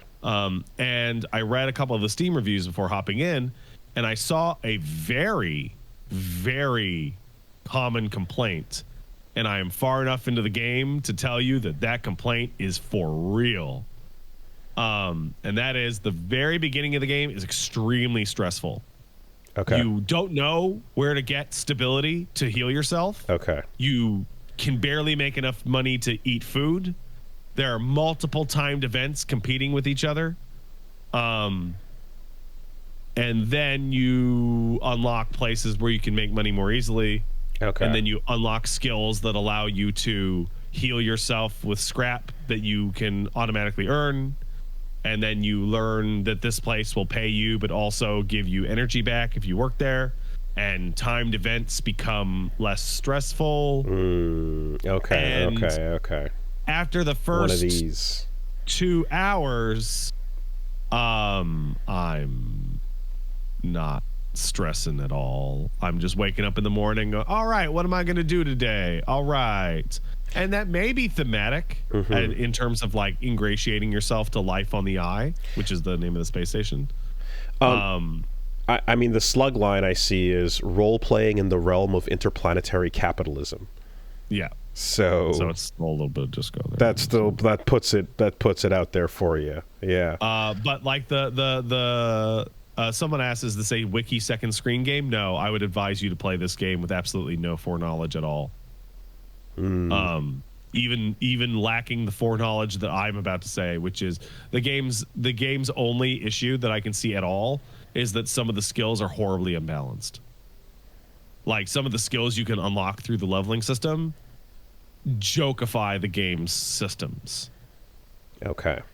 There's an ability, if you level up engineering in that game, every engineering task that you do gives you scrap, and then you can use scrap to heal yourself. That is too powerful. That is too strong. There's an ability you can get where you can re-roll your dice. And you get to do it once a day. And what I think the gameplay intention was for you to wake up in the morning and go, I don't like these dice, and re-roll all 5 dice. But instead, you wake up in the morning, use your good dice, then re-roll your bad dice into good dice. Is there save scumming? No, the game has only autosave. Interesting. And it autosaves after everything. Yeah. You cannot save scum. Okay. I'm seeing as well folks saying that this is very Lancer kind of esque. Not familiar with Lancer. It's a tabletop RPG by Abaddon, who created Kill 6 Billion Demons, and shit's cool as fuck. But that is a nice association. I'm going to grab this 2-pack. I see there's a Steam sale for the Hellion collection with 1 and 2. Let's go. So, Citizen Sleeper is not long. I'm probably about halfway through it. And to those who do play it, there are some DLC missions that they added. Not missions, but events. That when you mouse over them, they will say for... they have some designation like for end game or something. It's something that implies that they are bonus content. Don't even touch those until you've done everything else. Because trying to play through the game's regular campaign simultaneous to the DLC stuff means that, or the patch content, will cause you to fail all of them. Oh. Because there isn't enough time. Okay. Shit. But yeah, no, the game's super cool. It's super slick. It has a totally unified aesthetic. The writing is incredible. It's a fascinating little universe. There's a sequel right there for you to play if you really liked it. I would highly recommend Citizen Sleeper to everybody who likes good game stories. Cool. Yeah, I am copying this immediately on the vibe. And aside from being ill, and then food ill, and then ill again, that's pretty much it for me. Okay. Sidebar to anyone out there who's a Lancer fan, by the way, check out Icon, the JRPG inspired by again Abaddon as well. Who they put there's a Wooly in that game, and he's got a cool royal guard. Just Icon? How do I spell that? Here, let me just actually, it's this thing. I'll do a quick little post here. He's sending it to me. Okay. Threw a little Wooly in there. Oh, Bring Me to Life continues. I sees it. Yeah. All right.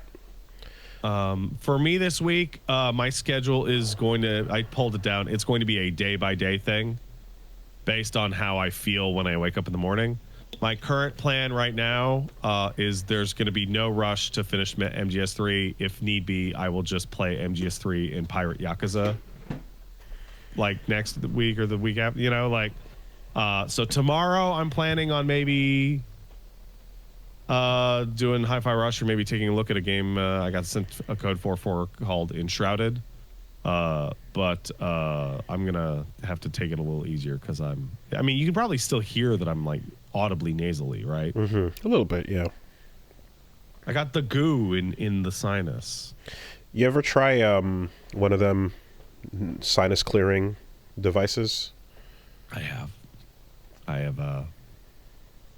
So I should probably get one. They work. They really do.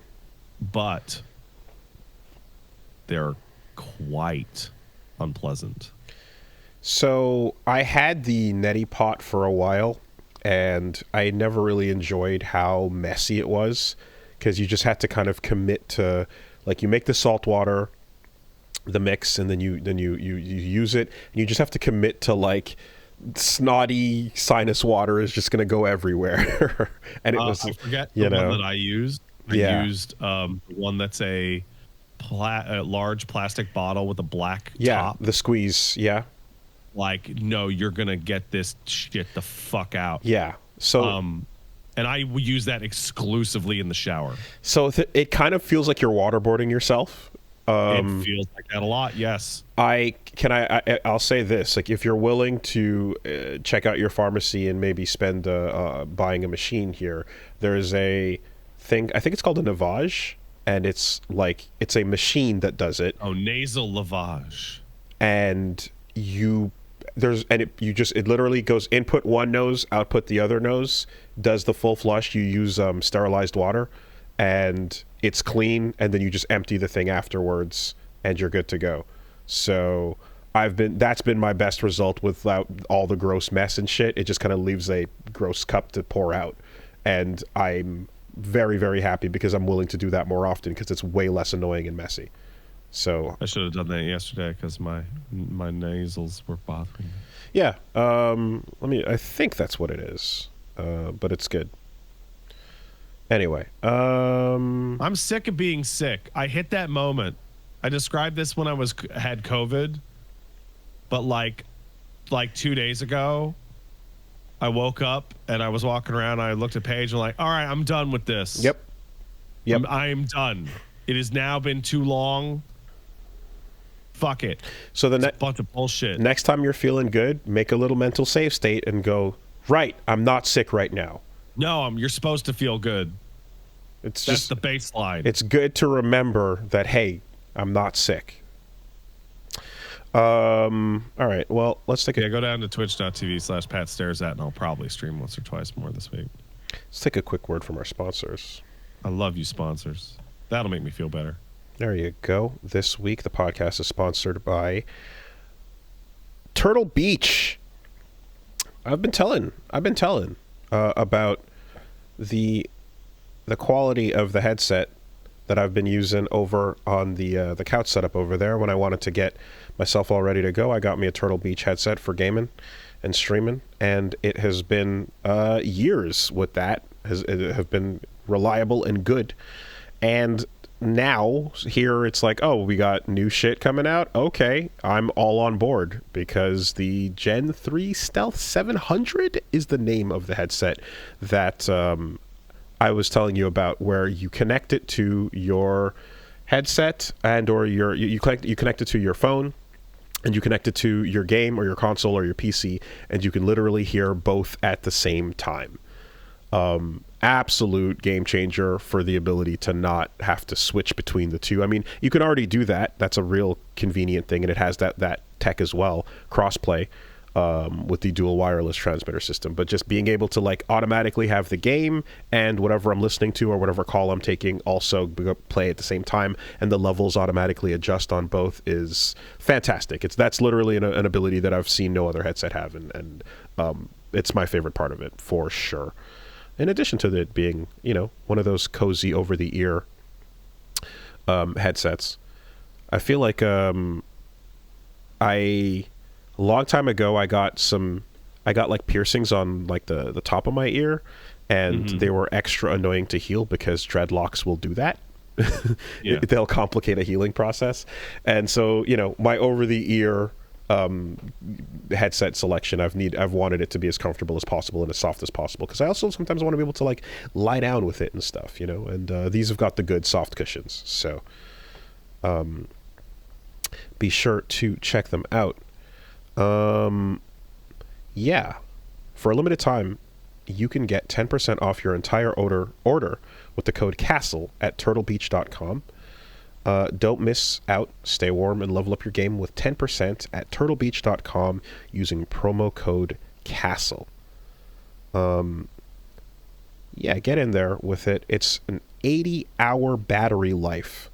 That's crazy. With quick charge.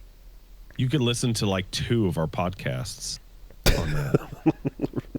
Conservatively. It's so obnoxious.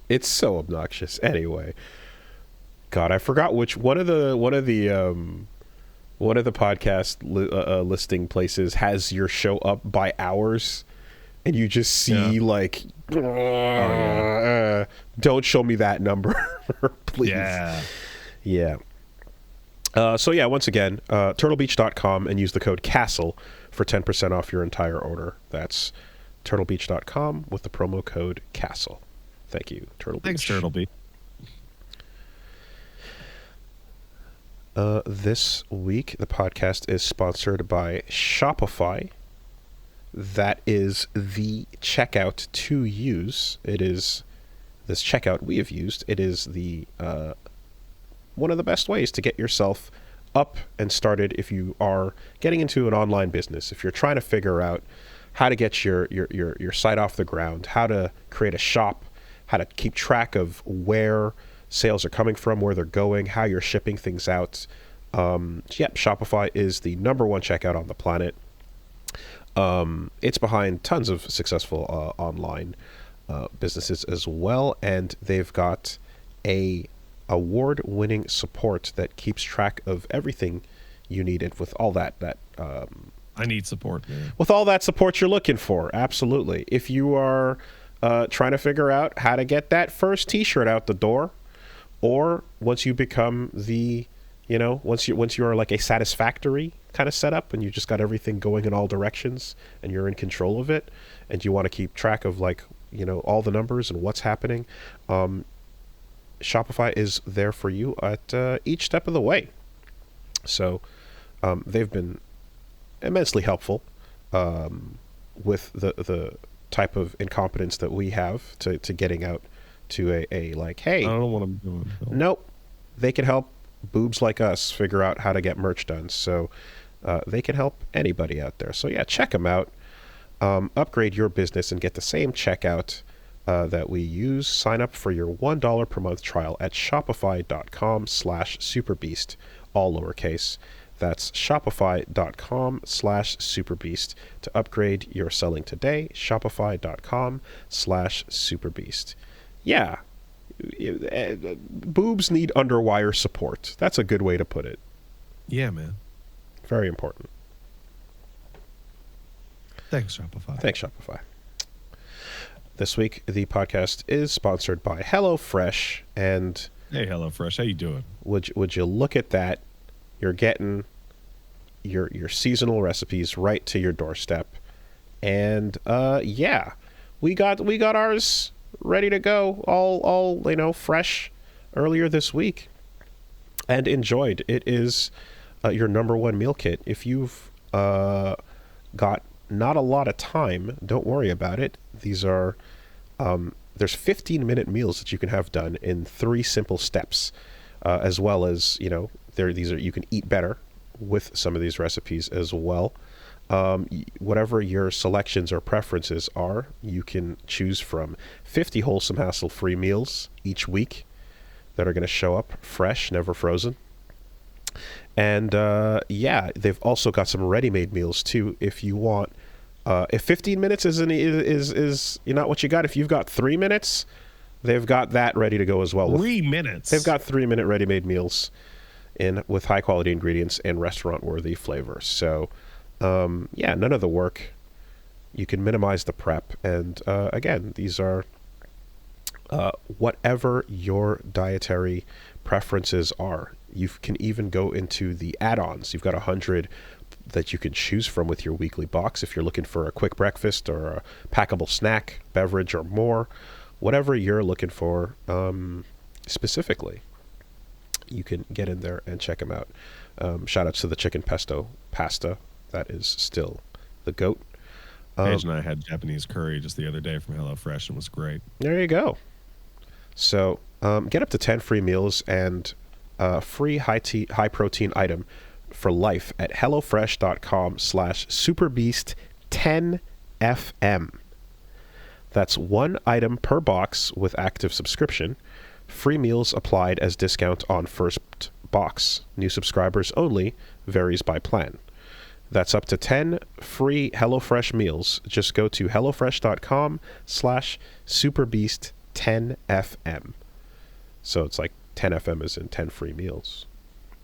That is America's number one meal kit. Like 10 final mix. Yeah, as you mix the ingredients together. Yeah, it's man. the final. There you go. Thanks, HelloFresh. Thanks, HelloFresh. And last but certainly not least, it is a slam dunk. Aura frames. So I've told y'all since last time, even before the holidays, that Aura frames are legit one of the best gifts you can get your parents or your loved ones in your life, people that you want to keep up with what's going on, where you're going, what you're doing. Send them photos. You've got the Aura frame. It is the #1 digital picture frame as named by Wirecutter, and it's named so for a good reason. It's really easy to set up.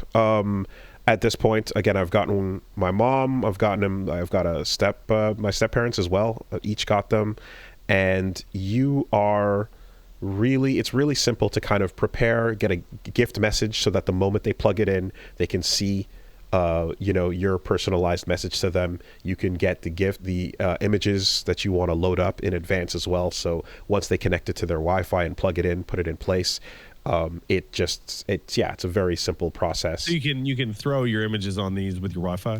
You can. And it's in fact, it's set up in a way where you can do it through the app that they have where you can just load them on from your phone. But you can also just email your pictures to a personal email address associated with that frame. That's awesome. And simply having the attached photo means it's going to show up at the particular frame in question. It's really, really solid. Everyone has loved it. And I've set one up ourselves and we have it going. And you know what? It's cool. It's real nice to have that. It has the brightness glare system is dynamic, so it's not going to be too bright. It's not a screen in the room as much as it is like faded out, matching the brightness of the room. And if no one's around, or if the lights are out, or if it's getting dimmer, it automatically turns off as well. So it's sensitive towards the brightness and activity and such. That on its own is been pretty cool to catch. You can, if you're seeing a photo that you like, or if someone that you've given it to likes it, they can double tap it, put a little heart on it, and you can get the notification about what they like and stuff. It's super cool. It's a really, really good gift. I legitimately love it, and it is perfectly boomer ready because it does not have any of the tech complexity that one of them elder folks in your life might struggle with, Mm-hmm. Legitimately a huge fan of it. So right now you can save on the perfect gift that keeps on giving. Visit auraframes.com. For a limited time, listeners can get $20 off their best-selling Carver matte frame with code SUPERBEAST. That's AURA frames.com, promo code SUPERBEAST. Don't forget to mention, or rather, terms and conditions apply. And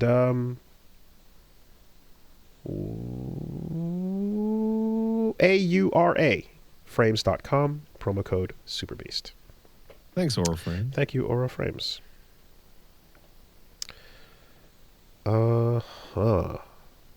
Wooly, all I can think about when you told me that Aura Frames can use Wi-Fi to do the pictures, I thought about like giving this gift to my mom and dad, and then slowly inserting family photos of things that didn't happen into their picture frame,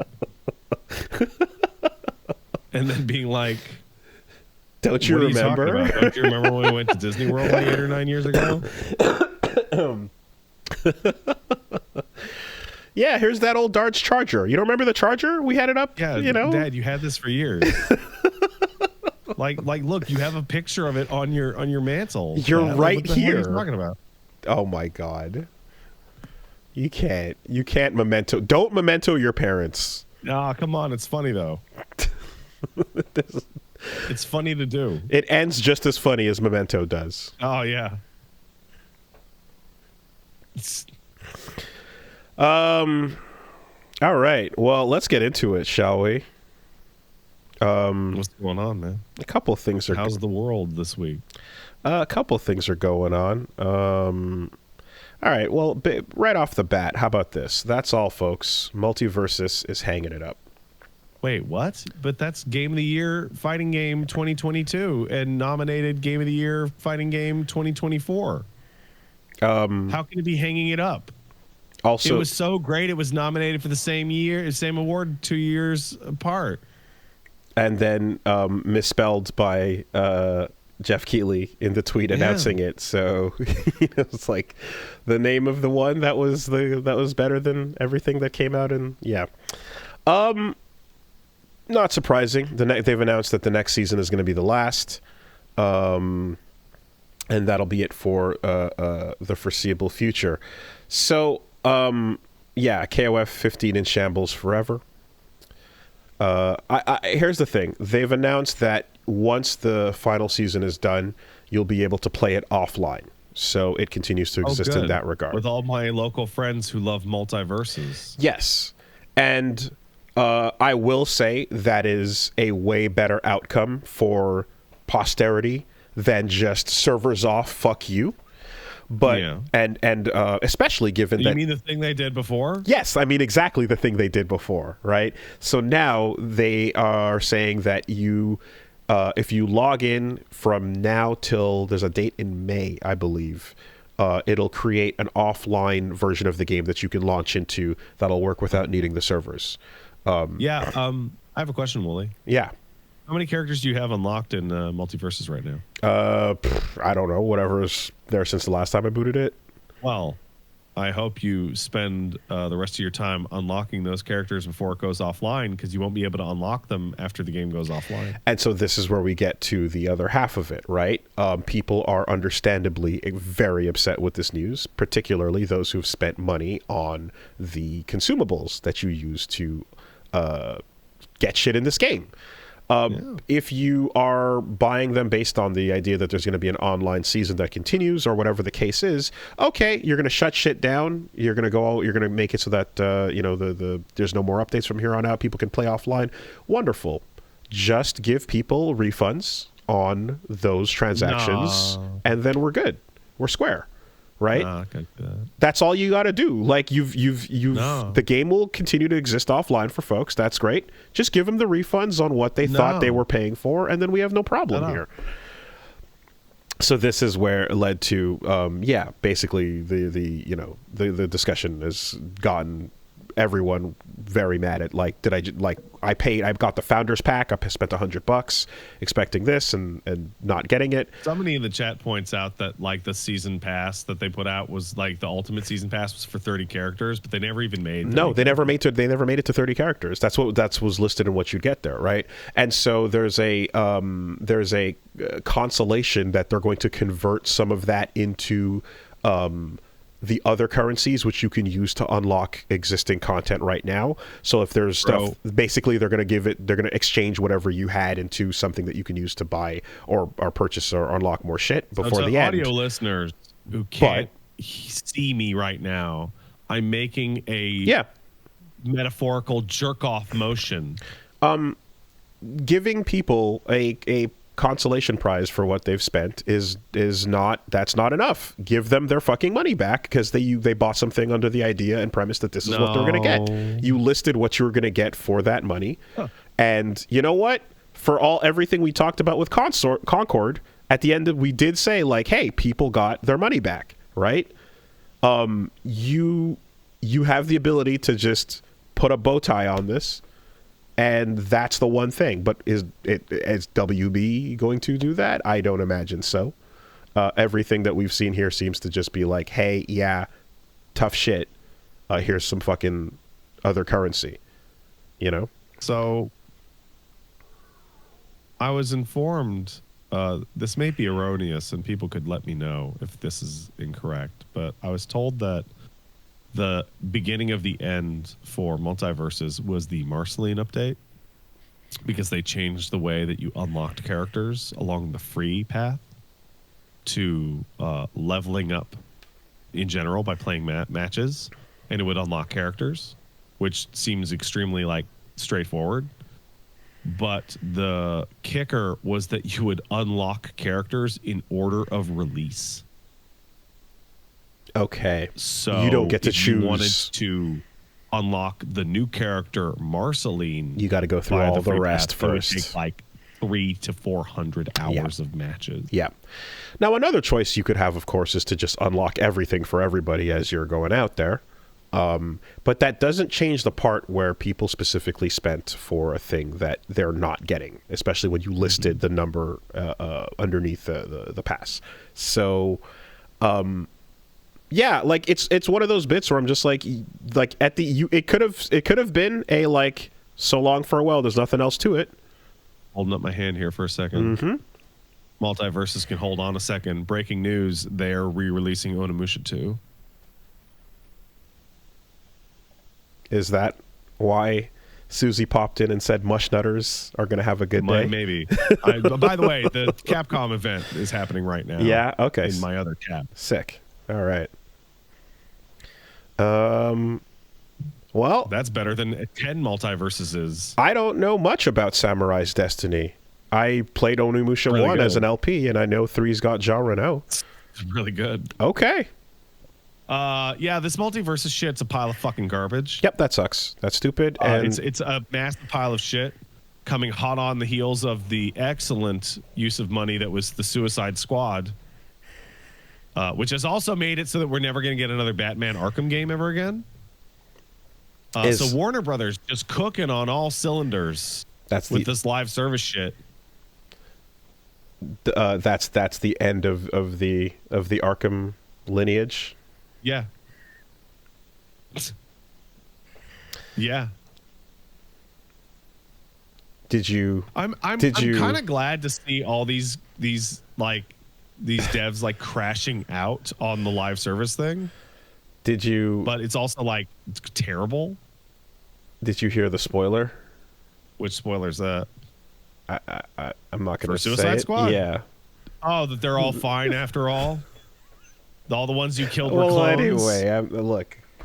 Oh yeah. Someone who get mad at me. I don't even give a shit. You don't even kill the Justice League in that fucking game. You don't even kill them.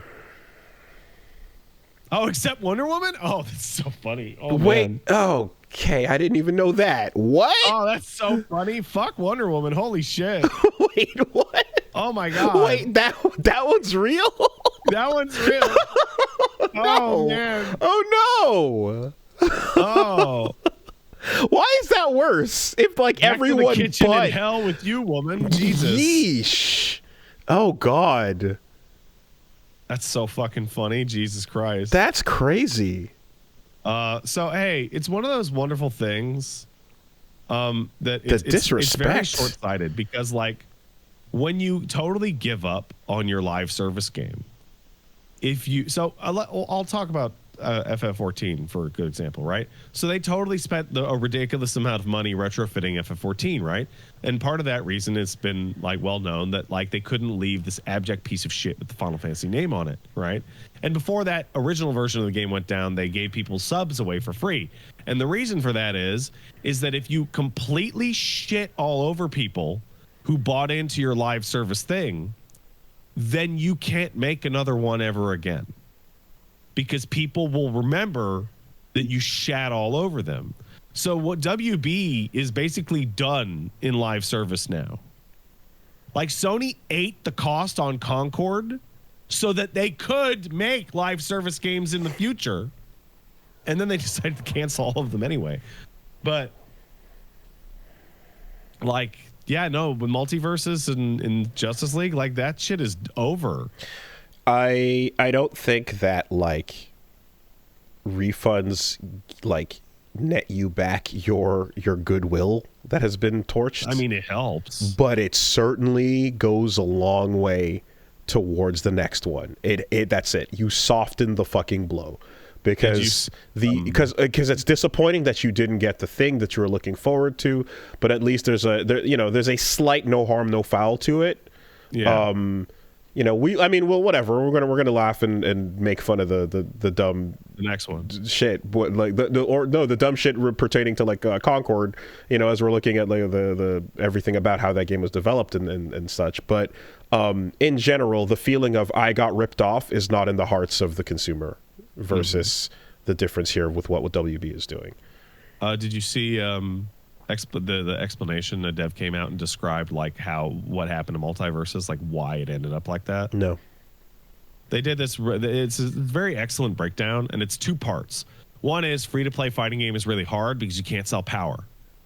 Free-to-play other games, you can sell power all day. Yep. Can't do it in fighting games or anything really competitive. Yep. Because people go fucking crazy. For sure. So the only thing you can sell is time. And that's a good way to put it. And aesthetics. Yeah, but the main thing is time, like impatience. Which is bad feelings that you're monetizing. Yeah, so you basically have to wager against people's like annoyance. But that's bullshit. And that's a real fine line. That's okay, not bullshit. That is one way to look at it, but I just said cosmetics and I mean it. Yeah, well, I'm going by the dev in terms of like money. The number one, like for money seller, it's time. Cosmetics are good. But if you're dealing with gameplay unlocks, the number one thing is time to sell. And it's a very fine line. Apparently, Multiversus was not originally going to be a free-to-play game. It was going to be a regular-ass fighting game. And then management said, make it free-to-play so we can make $1 billion. And the devs were like, I don't know. That seems like it'd be hard. I mean... With all this. How's that Marvel Rivals money doing? Great. Are they selling power? No. They're not selling time either. They're only selling cosmetics. But here's the thing, Wooly. The Marvel Rival cosmetic. Hey, wait for it. The Marvel Rival cosmetics are cosmetics people want. My mistake, sir. I apologize. I apologize. Like, hey, you wanna I pay was $10 wrong. So you can have Bugs Bunny look like Lola Bunny? No, not really, man. I fucked up. I thought, the ones people want. Fuck. Yeah, they want those. Damn it. For gooning. Forgot to factor that in. Okay, understood. He also went on to describe that the lead, Tony, I don't know how to pronounce his name. It's Tony Huynh. Hyun, I guess. Basically is, I'm going to skip past most of it, the poster child for myopic production dev of, guys, we got to add this new feature. Who cares about that old feature? We need to all hands on deck on this new thing that I thought of. And just like, hey, I played this over the weekend. Let's really focus up on this kind of thing. Just management issue, just myopic. Okay.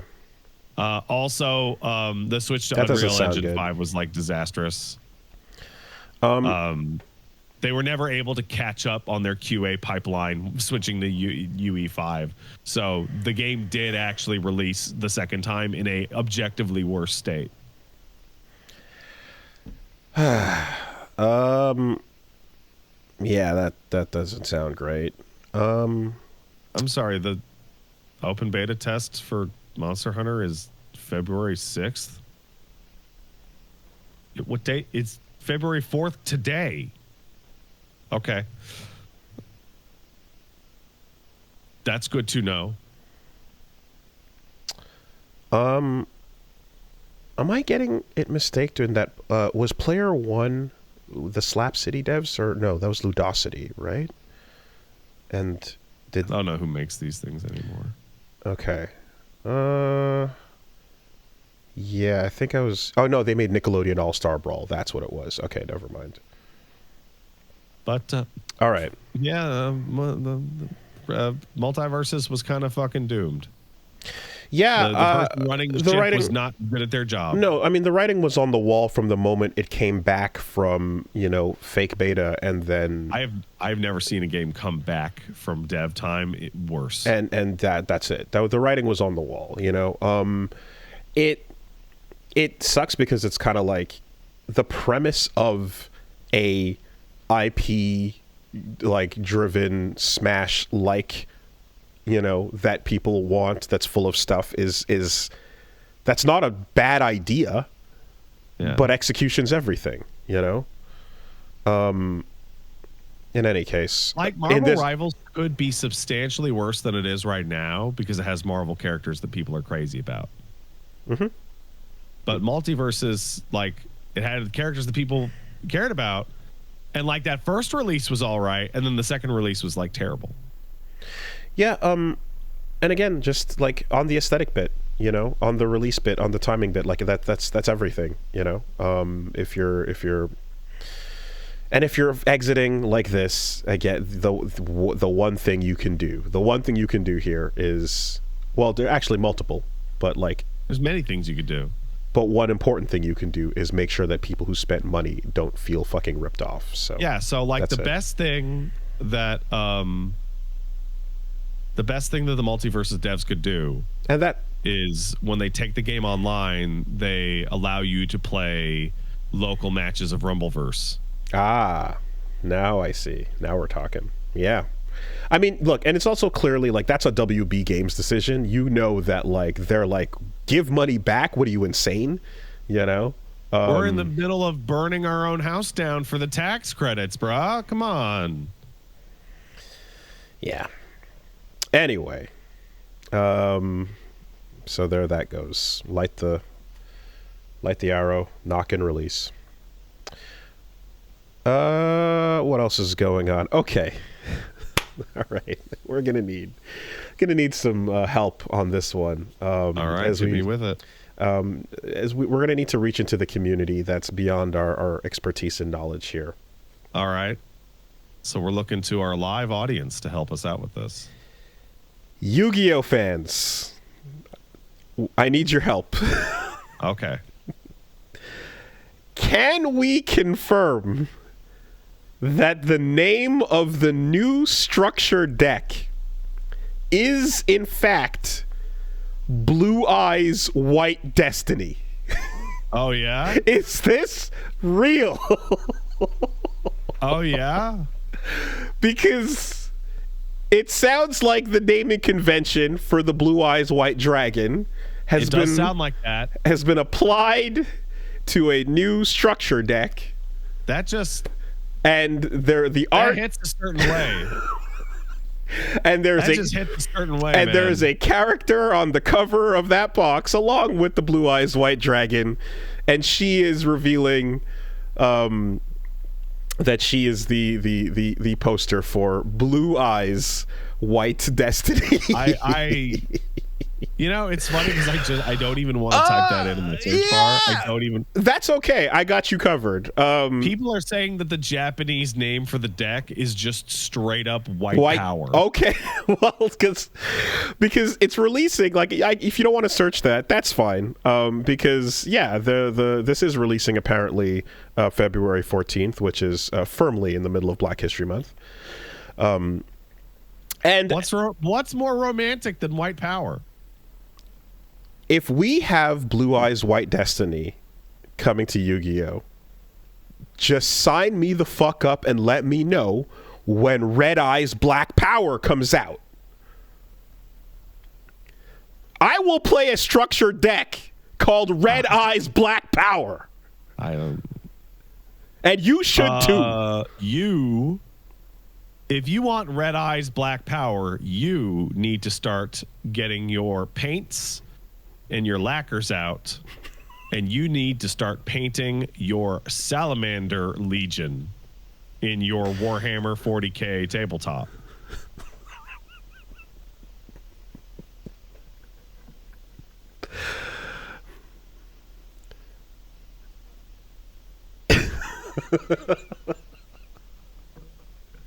Oh no, it's the right arm of the Forbidden One, and it says my heart goes out to you. No, stop it. Get that arm out of here. You percolating that shit. Get that arm out of here. Fuck that arm. Seal that shit. You stop it. That arm is terrible. Fucking garbage.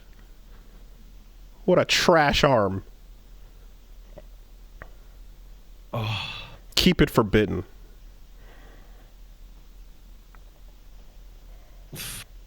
Yu-Gi-Oh, man. So structure decks. Man, that's just never going away, huh? Yu-Gi-Oh has had the staying power beyond all. So structure decks are all in one box, right? No boosting necessary. It's all in together, and you can just get it with the... Oh, is that how that works? Yeah, the meta's all set. You've got copies as needed, so you can just buy it and play it right away, ready to go. Oh, well, that's actually pretty. That's a pretty cool thing. That's a pretty smart way to do it. I appreciate that. If you want a net deck, essentially, in real life, you just buy one of those and you're like, okay, cool. You don't got to fuck around. That's the stuff that, that's the type of stuff where I'm like, yeah, I appreciate when games don't have, if you don't want to do the fucking, fucking card game. If you don't want to do the card game, you want to buy something set to play. I appreciate the ability to do that, so that's cool. That's nice. Good for Yu-Gi-Oh. Good for Blue Eyes White Destiny. Oh, you can do it, man. You can get past it. All right. Speaking of getting past it or not getting past it. Let's not get past the 90s too quickly.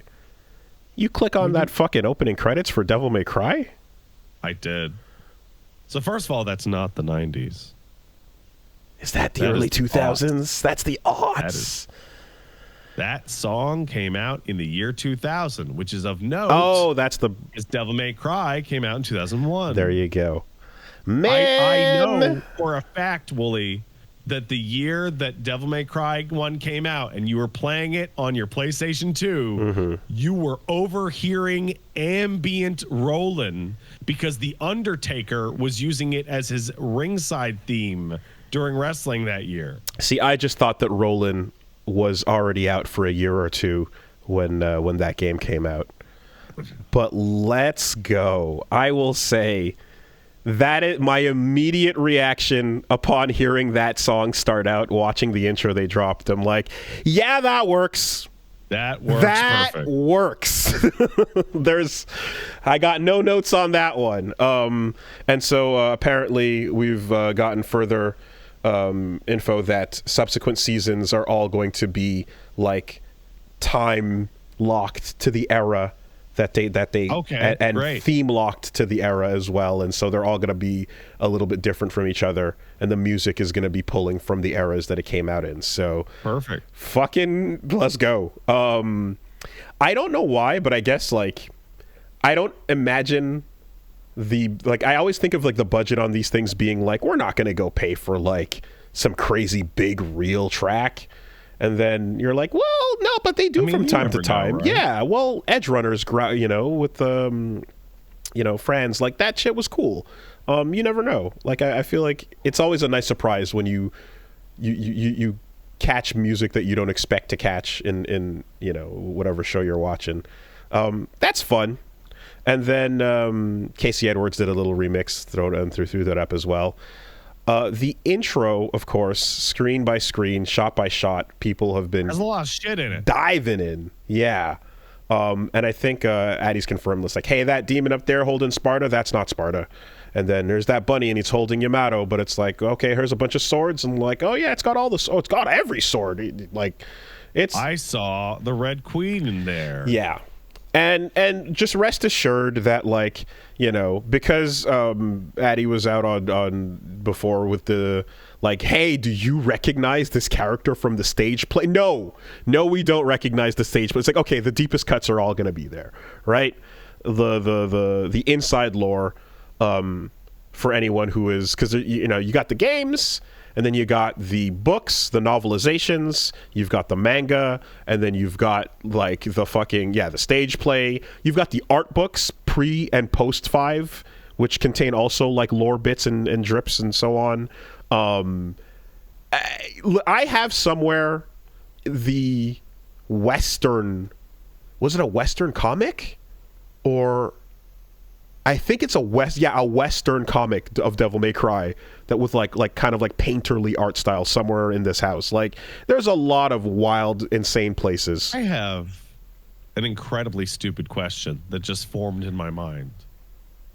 Well, my first thing that I want to say is I would like Japan to stop adding content to my video games via stage play. I would like that to be over now. Yoko Taro spits and rolls on the floor at you. I would like that to stop. Second of all, something I realized when we talk about specifically Japan, the description of a stage play, why aren't we just saying the word play? Don't all plays happen on a stage? Isn't that a default state? Yes, but it's also... Like, I don't know that I've heard the word light novel used prior to Japanese story context, right? You'd have novella. Novella. That's what for my entire life, people said novella. But now, in a translated Japanese story context, the word light novel started coming up a bunch. Yeah. So I think it's one of those things. But, hey, I'm going to go see A Midsummer Night's Dream, the stage play. Yeah. What? No, what? It's a play. Yeah. Why extra? Because it's the Japanese version of that thing. Shouldn't it be a Japanese word? Like JRPG. it's yeah. I'm guessing it's probably because I'm assuming that's a borrowed word that they actually use in Japan when these things come up. Stage play signifies that it is not a musical. Light novels suggest manga influence, but most plays aren't musicals, and you call a musical a musical. Yes, I've seen a stage play in Canada. It was a play that happened on a stage.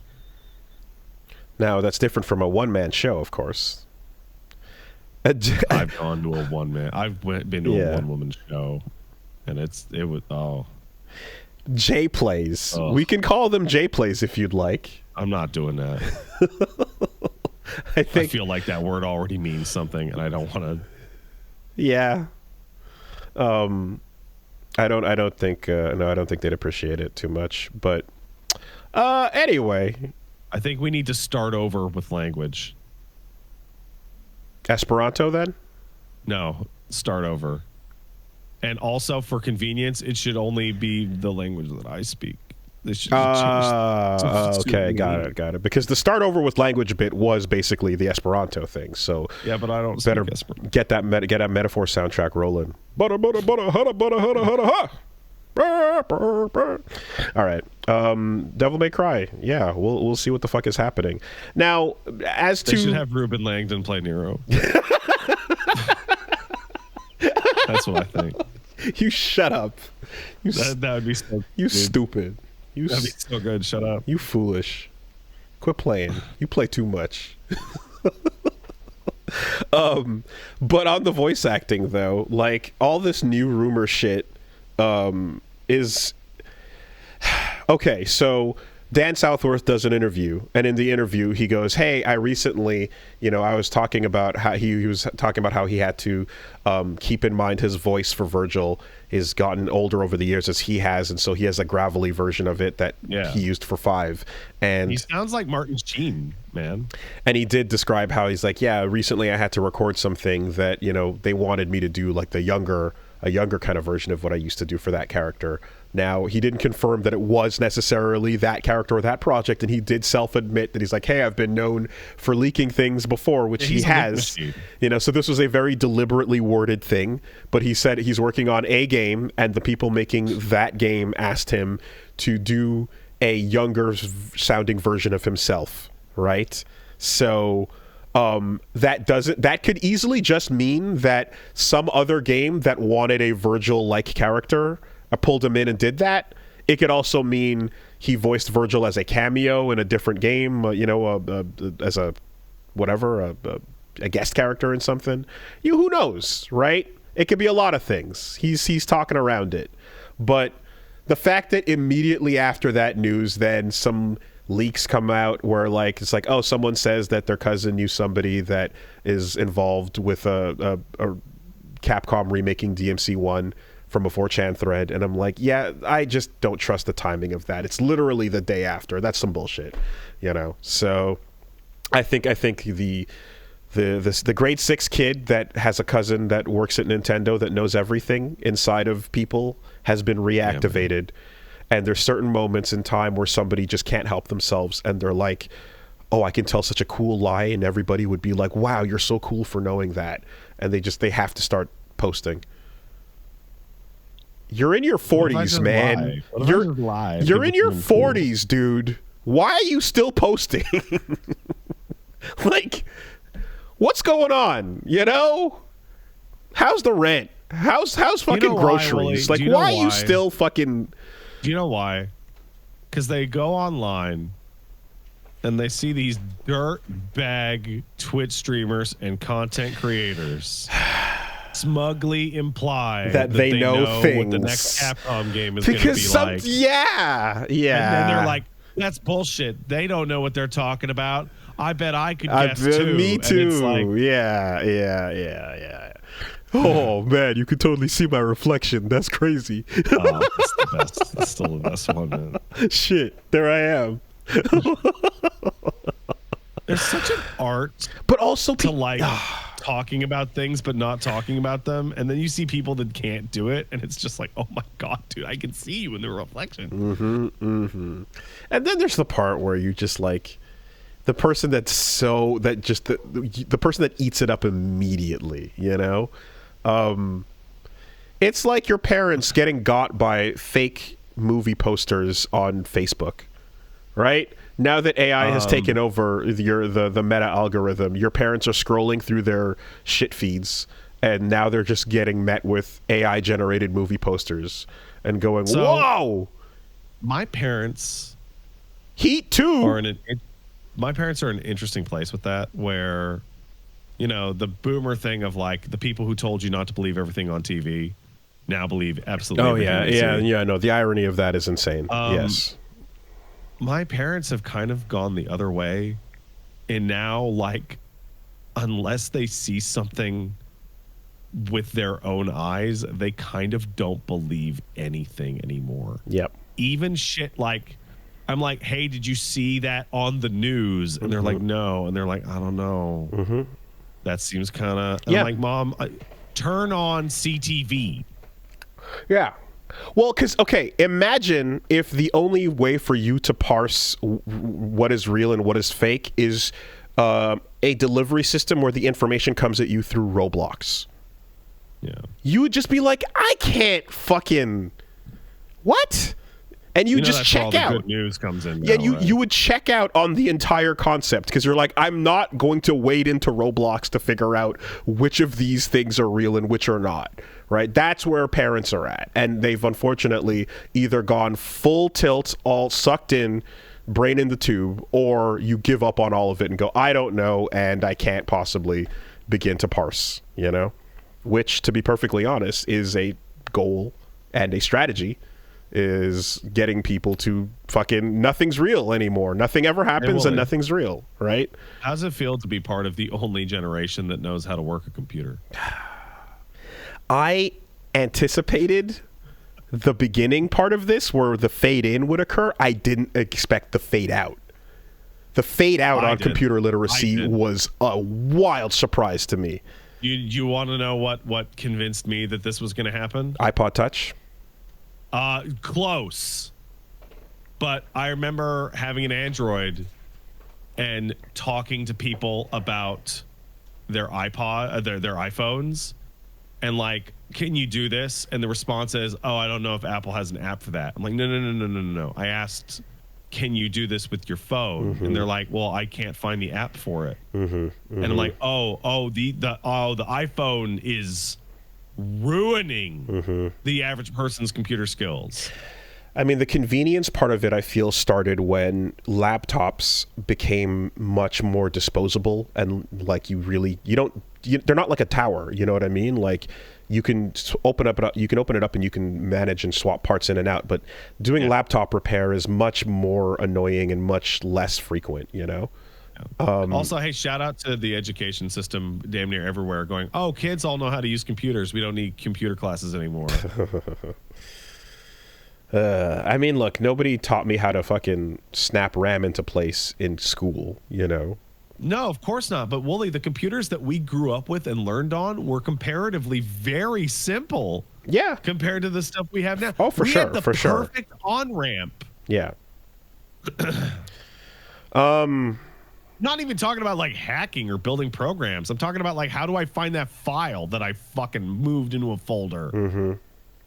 Now, the thing is, of course, is that as we close out the literacy part of that is like, and how much is that going to matter to them, right? Like, if you have your tower or something bust up and fail and you got to fix it yourself, that's one thing.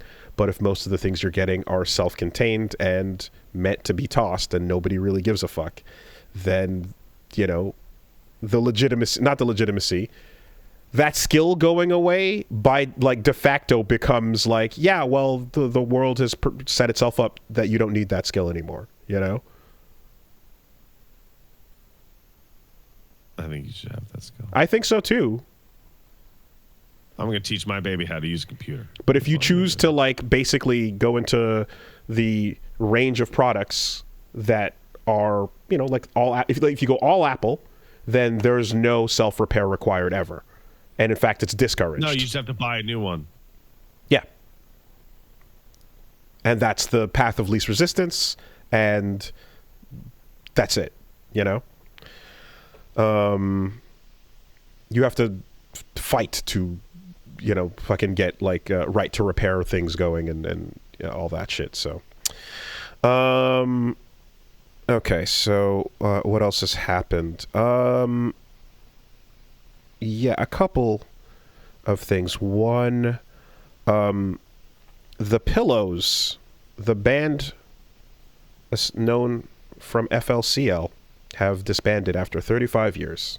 Oh, that's a bummer. And I can only think of how insanely shocked I was because I remember when I was like, hey, like that FLCL, progressive and alternative, everyone was like, those things sucked, right? Everyone was like, boo on those. Well, hey, we're going to get a new Pillow soundtrack out of it. And so then that happened. And then I was aghast to discover that there were two more FLCLs that came out. There were? There were two more. There was Shoegaze, and I forgot what the other one was. Isn't shoegaze like pronounced a really weird way? Well, no, because I think it's named after the musicians that would pluck the guitar and stare at their shoes. So I think it's that. But there were actually FLCL 4 and 5 were the grunge and shoegaze. That's it, you know. And I was like, what? Like, I'm just catching about how like those last two were like rough, and then apparently when it comes to Pillow soundtracks too, they kind of just went back into the older catalog, so it wasn't really new music. Per se. This is just yeah, but not great. But yeah, at MagFest, shout outs Queen Riot, who I met, just basically was like, oh yeah, so not only should you lose hope over those sequels, but there's new sequels and they're even worse. So awesome. One of them 6-episode like why? One of them looks like an Esurance commercial in art style, you know? So I was like, what? I'm gonna go look at it. What is happening? FLCL shoegaze. Yeah. Seems like they just kind of, I get Adult Swim just. This looks like garbage. Adult Swim just kind of grabbed the license and just fucking went to town. Anyway, that's yeah. I guess I'll just, my curiosity is there, but I think I can just sit in this world of like knowing the original series and calling it a day. The details I heard about the Fooly Cooly subsequent seasons are fucking. Grunge is the worst looking one. Oh, look at that. Anyway, let's take a look. FLCL grunge. A bunch of it was just about like fundamentally misunderstanding Haruko, and oh my god! Yeah. Oh my god! Yeah. This looks terrible. Yeah, Aaron Insurance. We're doing Progressive Auto insurance commercials. We're doing 16. Anyway, aren't you happy Jesus Christ. Aren't you happy to learn of the existence and then immediately also like unlearn? Yeah, that's definitely a weird feeling. Oh, Haruko got pyramid headed. Yeah, I saw known characters in the 5 seconds that I just watched that, and I'm like, what the fuck? Anyway, so there's that. Also, just bummer ass news, sucks, but Red Hook, the studio that makes Darkest Dungeon, has confirmed that Wayne June, the voice actor of the Ancestor, I heard about passed that. away. That's terrible. That's a real bummer. What a defining part of that franchise, and what a standout in just all the. Every time I talk about like all the excitement and how much love I have for that game, like his narration is the biggest part of the mood set. Definitive is about as clear as you could get. Mm-hmm. Mm-hmm. It's what I love. It's what I love the most, you know? Yeah, the Academic, the Ancestor, and just even... I think they should stop making Darkest Dungeon now. I mean... That is... The Wayne June's narration is... It really is the identity so much of the project. Of that game's charm. Yeah. And like even having fun with like the little Twitch pack that he made, you know, for like a new subscriber. Yeah. A donation. It's about Tree Fitty. Like he had a lot of fun with shit like that too. Incredible. So yeah, rest in peace, Wayne. You know, that's a bummer in this one of these cases where, yeah, an amazing voice actor can carry the identity of a franchise, you know. I feel like, you know, we get some of that with Disco. I feel like you get some of that with like the Baldur's Gate 3 narrator kind of like living in your head rent free, just the sound of that. Like a lot of that is it's tied in to the identity. So, yeah, that's some bummer news. We got to take a look at the first trailer for the Fantastic Four. The first steps. I like what they're doing with it. Yeah, so this looks to be retro Marvel in its logo. So it's kind of like I don't know if it's the same, but it looks like a similar to the WandaVision Marvel kind of presentation, where this is taking place in the past. So far, trailer seems cool. Nothing. I don't believe that it's taking place in the past. Okay, I'm not sure. I believe that it's taking place in current year. The aesthetic is just retro futurist. Well, it could just be the aesthetic. It could just be, or it could be the actual time frame. But because they're doing all multiverse shit like crazy. Certainly, I see in that trailer all the characters look like what look and sound as they're supposed to. I'm glad that Ben has his big eyebrow back. The Thing has his big dumb eyebrows. Absolutely, they're shooting off his face. Hulk used to have those eyebrows too. They I feel like those disappear according to the artist. But yeah, the Thing eyebrows are clearly defining. And they even show you a big old Galactus helmet at the end there. It's like, oh man, that's great. I love, like, that shot feels like an apology for that stupid cloud. They're going to actually do it for real. I'm assuming, if that's the case, that my guess is that they're going to do Reed holding up the nullifier, the ultimate nullifier, exactly, and like that'll be the bargain scene kind of thing. And then obviously, if we know Robert Downey Doom exists, then this would be the place to plant the seeds, since Doom is a Fantastic Four villain.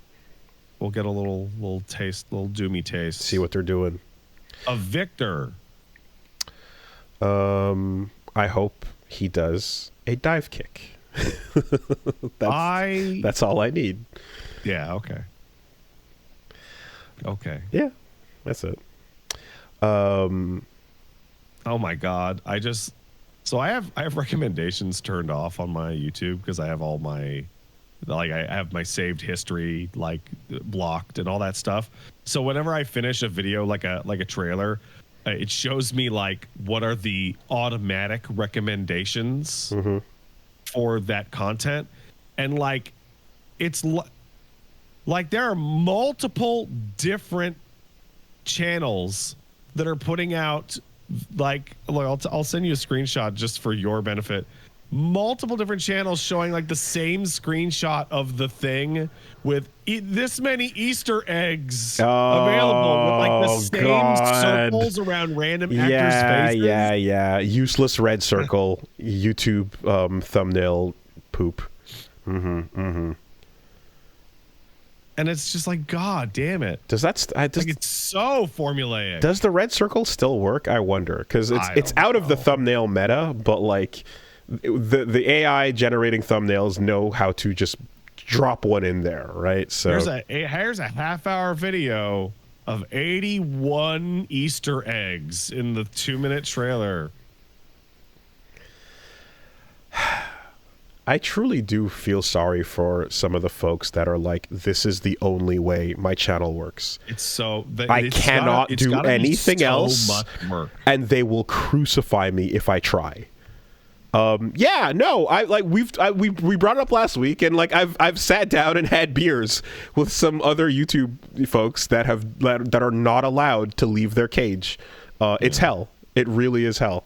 I like our cage because I can hang my balls outside of the cage and go, look at that. And people will be like, dude, put your balls back in the cage. Ew. Nah, I like the air on them. I like the air on my balls. And then they rattle the cage. Yeah. And they're like, stop it. It'll pinch. I think the analogy has gotten away from me now. It has. But there is a cage. See, my cage is just fucking people throwing random shit into it, and I have no control over what gets thrown in. This one, I might. Oh no, he's going to the back of the cage to eat the food we gave him 4.5 years ago. What the fuck? They're throwing all kinds of shit in here. We'll see what's going on. Who knows? Speaking of, I guess the past. Which is everything. Which is everything. Speaking of the past, yes. Things that have happened. Things that have occurred. So the Platinum exodus continues. Oh yeah, 5 more, right? 5 more, and Hideki Kamiya, he had his video where he talked about how they had a platinum ex-directors dinner, and in the photo they showed Bayonetta Origins director Abebe Tinari, Bayonetta 3 director Yusuke Miyata, Astral Chain director Takahisa Tora, Metal Gear Rising director Kenji Saito, and Anarchy Reigns and Resident Evil character designer Masaki Yamanaka. So, like, that is big, everyone. That's kind of all of it, isn't it? You kind of feel that people don't like working under Inaba. That is a big, big 5 that I don't really know what to make of what's left, but I guess Ninja Gaiden. When people like working for their boss, like their director, and they want to go to a new creative project, like there's going to be trickle out along, like behind those guys. I mean, yeah. Will we be able to? I don't know what Ninja Gaiden's going to be, or Gaiden's going to be. Like who knows what will. Oh, I'm sure Ninja Gaiden's fine because Team Ninja's also there too, doing their thing. Team Ninja's right? doing the heavy lifting, and then Platinum's there to be like, here's how you make a good jump. They're doing support, but in terms of the Platinum you knew, that feels like the emptying of what was left. Back to Clover's. Yeah, this feels like full Ship of Theseus. I don't know. When is the Ship of Theseus a different ship? And I guess the answer is when it loses its luster. When the people behind, like, even the newest thing, Bayonetta Origins, like, we heard that one was actually all right, and we didn't even take a look at it. That fella's gone. That's crazy. That's the newest one. That was part of the new direction, even. Yeah, the new direction was to the door. Fuck. I mean, I feel like, you know what, Inaba should put out a statement going that just reads everything is going really good at Platinum. Well, no, I was gonna say that, like, I feel like as we say this, like, next week there might just be another one where you're like, here's another 5 that you didn't even, you're like, oh my god, what? Yeah. Like, the one person who made the really good feeling, like, trick movement. Like that, like that's the credit. It's like, this person made Trick feel really good. They made Bayonetta's dodge frame like feel perfect. They made that exact impact on Moon of Mahakala feel perfect, and the sound effect behind that person just left the company. Yeah, the person responsible for making the music of the Maniac Agenda line up perfectly in the boss fights in Revengeance, that specific person has left the company. Like, fuck. Anyway. Yeah, I'm going to take every feeling I ever had for Platinum and just move it right over to Clover's, which is appropriate because I took every feeling I had for Clover and moved it over to Platinum. So, yeah. And if we get into this, like, bullshit rumor mill train, then it's like, oh, well, Kamiya did just rejoin Platinum, rejoin Capcom at a distance. So is Kamiya going to take over Devil May Cry and bring it back to the version of Dante that he envisioned? And and I don't want that game. I firmly hope no. I do not want that I don't game. think anyone does. I think everyone is extremely happy with what we got, and what we got now even pays respect to fucking Dino. Yeah. Like, you even got the little things that were salvageable, like, hey, from Dino that. had some stuff. Yeah, Virgil, doppelganger, right? Yeah. That's a good like general ability for Virgil to have. Pull it over, salvaged. They grabbed it. So anyway, we'll see what comes of it, but I'm not buying it until further notice.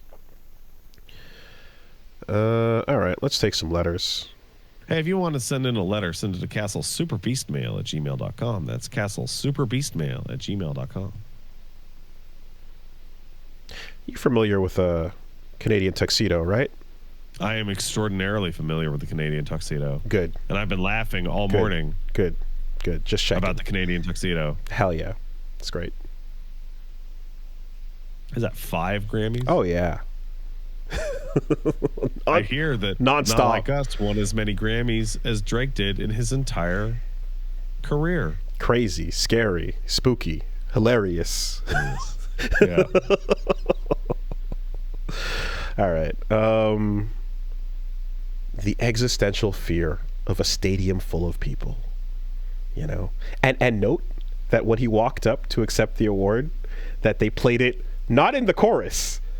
They played it right at A minor so that you can watch everybody in the room get into it, thereby clearing it, saying that it's okay and we're going to absolutely play this part at the Super Bowl. We're laying we're laying the groundwork. The music industry is laughing at you, and like mean ass vindictive laughing, not with you, like at you. Tay Sway was getting into it, you know. She's happy for her boy who she did Bad Blood with, right? So there you go. All right. Let's see here. The tuxedo was so petty. It's so petty. But you never have to acknowledge anything verbally. That's the thing. Yeah. You never have to ever acknowledge anything. You just keep on your way. Well, it's this level of confidence of like, because if I'm always a big fan of people who know they are going to win something in their heart, like they really genuinely know. So if Kendrick Lamar showed up in the Canadian tuxedo and didn't win anything, he would look bitter and petty and like, oh, come on. But since he did win everything, he looks petty, but in that good way. Sure. In that quiet way. Yeah, absolutely. You know, and like Mustard went up to accept the other 3. Just went up there. Like by the 3rd one, Mustard's like, yeah, I don't know. Who else? Only got so many hands. You know, so it was great. It was great. Yeah, and like, you know, the other, like Billie Eilish, who was also nominated, is like everyone's like, no, absolutely, we're loving this. This is great. A diss record has taken the industry by storm. God bless. Let's take one over here. All right. Hey, Susie and Gene Park. A while back, some friends and I... That's one of the best in a while. It's pretty solid. We're rewatching the old live-action Street Fighter movie. It's a bit middle of the road in terms of quality, but Raul Julia's Bison performance was so great that it single-handedly saves the movie from being lost to time. We discussed it a few times, and other movies like that, where a single performance saves the movie. And a buddy of mine calmly brought up his phone and showed us the trailer for the 1982 film The Toy. If you're unfamiliar, The Toy is about Richard Pryor's characters being bought to be his boss's son's toy for the week. The little kid is mean, abusive, and all above knows that he can fuck with Richard Pryor's character for the week. Imagine 80s hijinks played straight with Richard Pryor. They had him cross-dressing, humiliated, crashing a KKK party, and after everything he's done, the film ends with him being bought again. The only reason the film saw the light of day is because Richard Pryor's character ate the scenes up. There was even a fucking unreleased Michael Jackson song made for the film that was shoved into the vaults because it was so uncomfortable for him and 99% of black people. Really. So my question to you is... Have you ever seen Oh, man. Have you ever seen The Thing with Two Heads? No. Oh, man. Oh, me and fuckins watched The Thing with Two Heads a long time ago. That fucking movie fucking rules. It's where a white guy's dying of cancer or some shit, and so they staple his head onto a black man's body. But he's racist. So, like, does this play out like a Chappelle Show sketch? No, there's like a bunch of car chases and shit. Like the last 30 minutes of the movie is like a car chase. And it's played dead serious. Oh, yeah.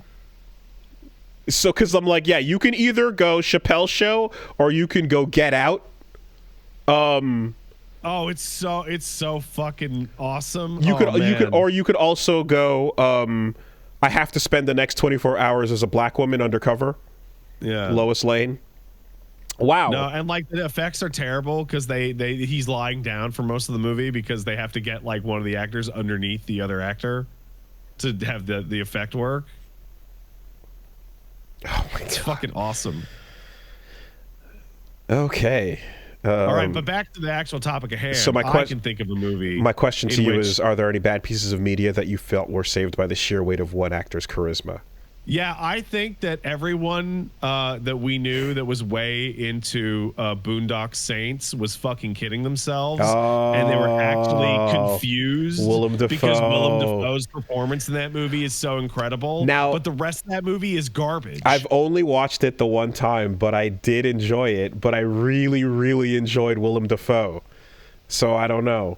Well, yeah, no, like Boondock Saints is trash, but Willem Dafoe is awesome in it. The prayer stuff, I remember being like, "Oh, look at them go! They're doing the prayer," you know.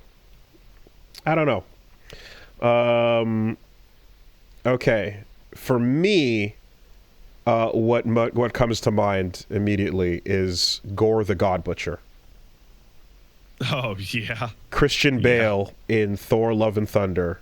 God, I haven't seen that, but every single person I've ever seen talk about it was just like, ugh. Easily the best part of that movie. And his origin story is the intro, and he overperforms, you know, for his buck.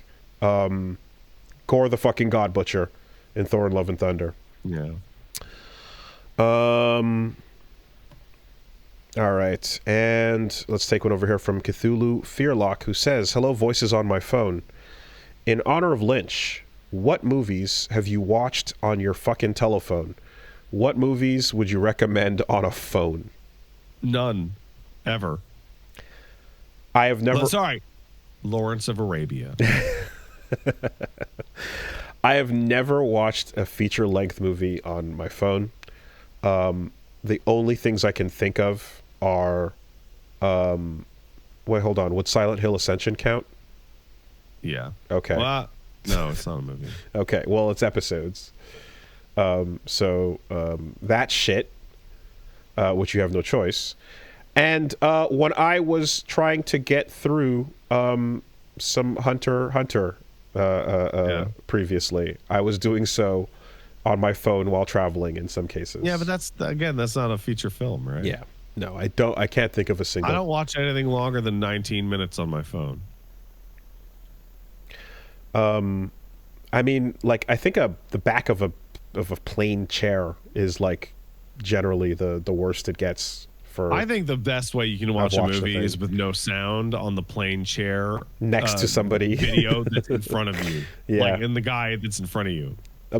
Watching their movie through subtitles. I watched the entirety of Napoleon. Yeah. No. On the movie on the TV of the guy that was one ahead and one to my right. With no sound. No, the Elvis. I talked about this. Like Elvis getting in that plane. I'll never forget. Silently, you know. And then he flew into the sky. Yeah. All right, that'll do. Yeah. Have a good week, everybody. Stay safe. Get well.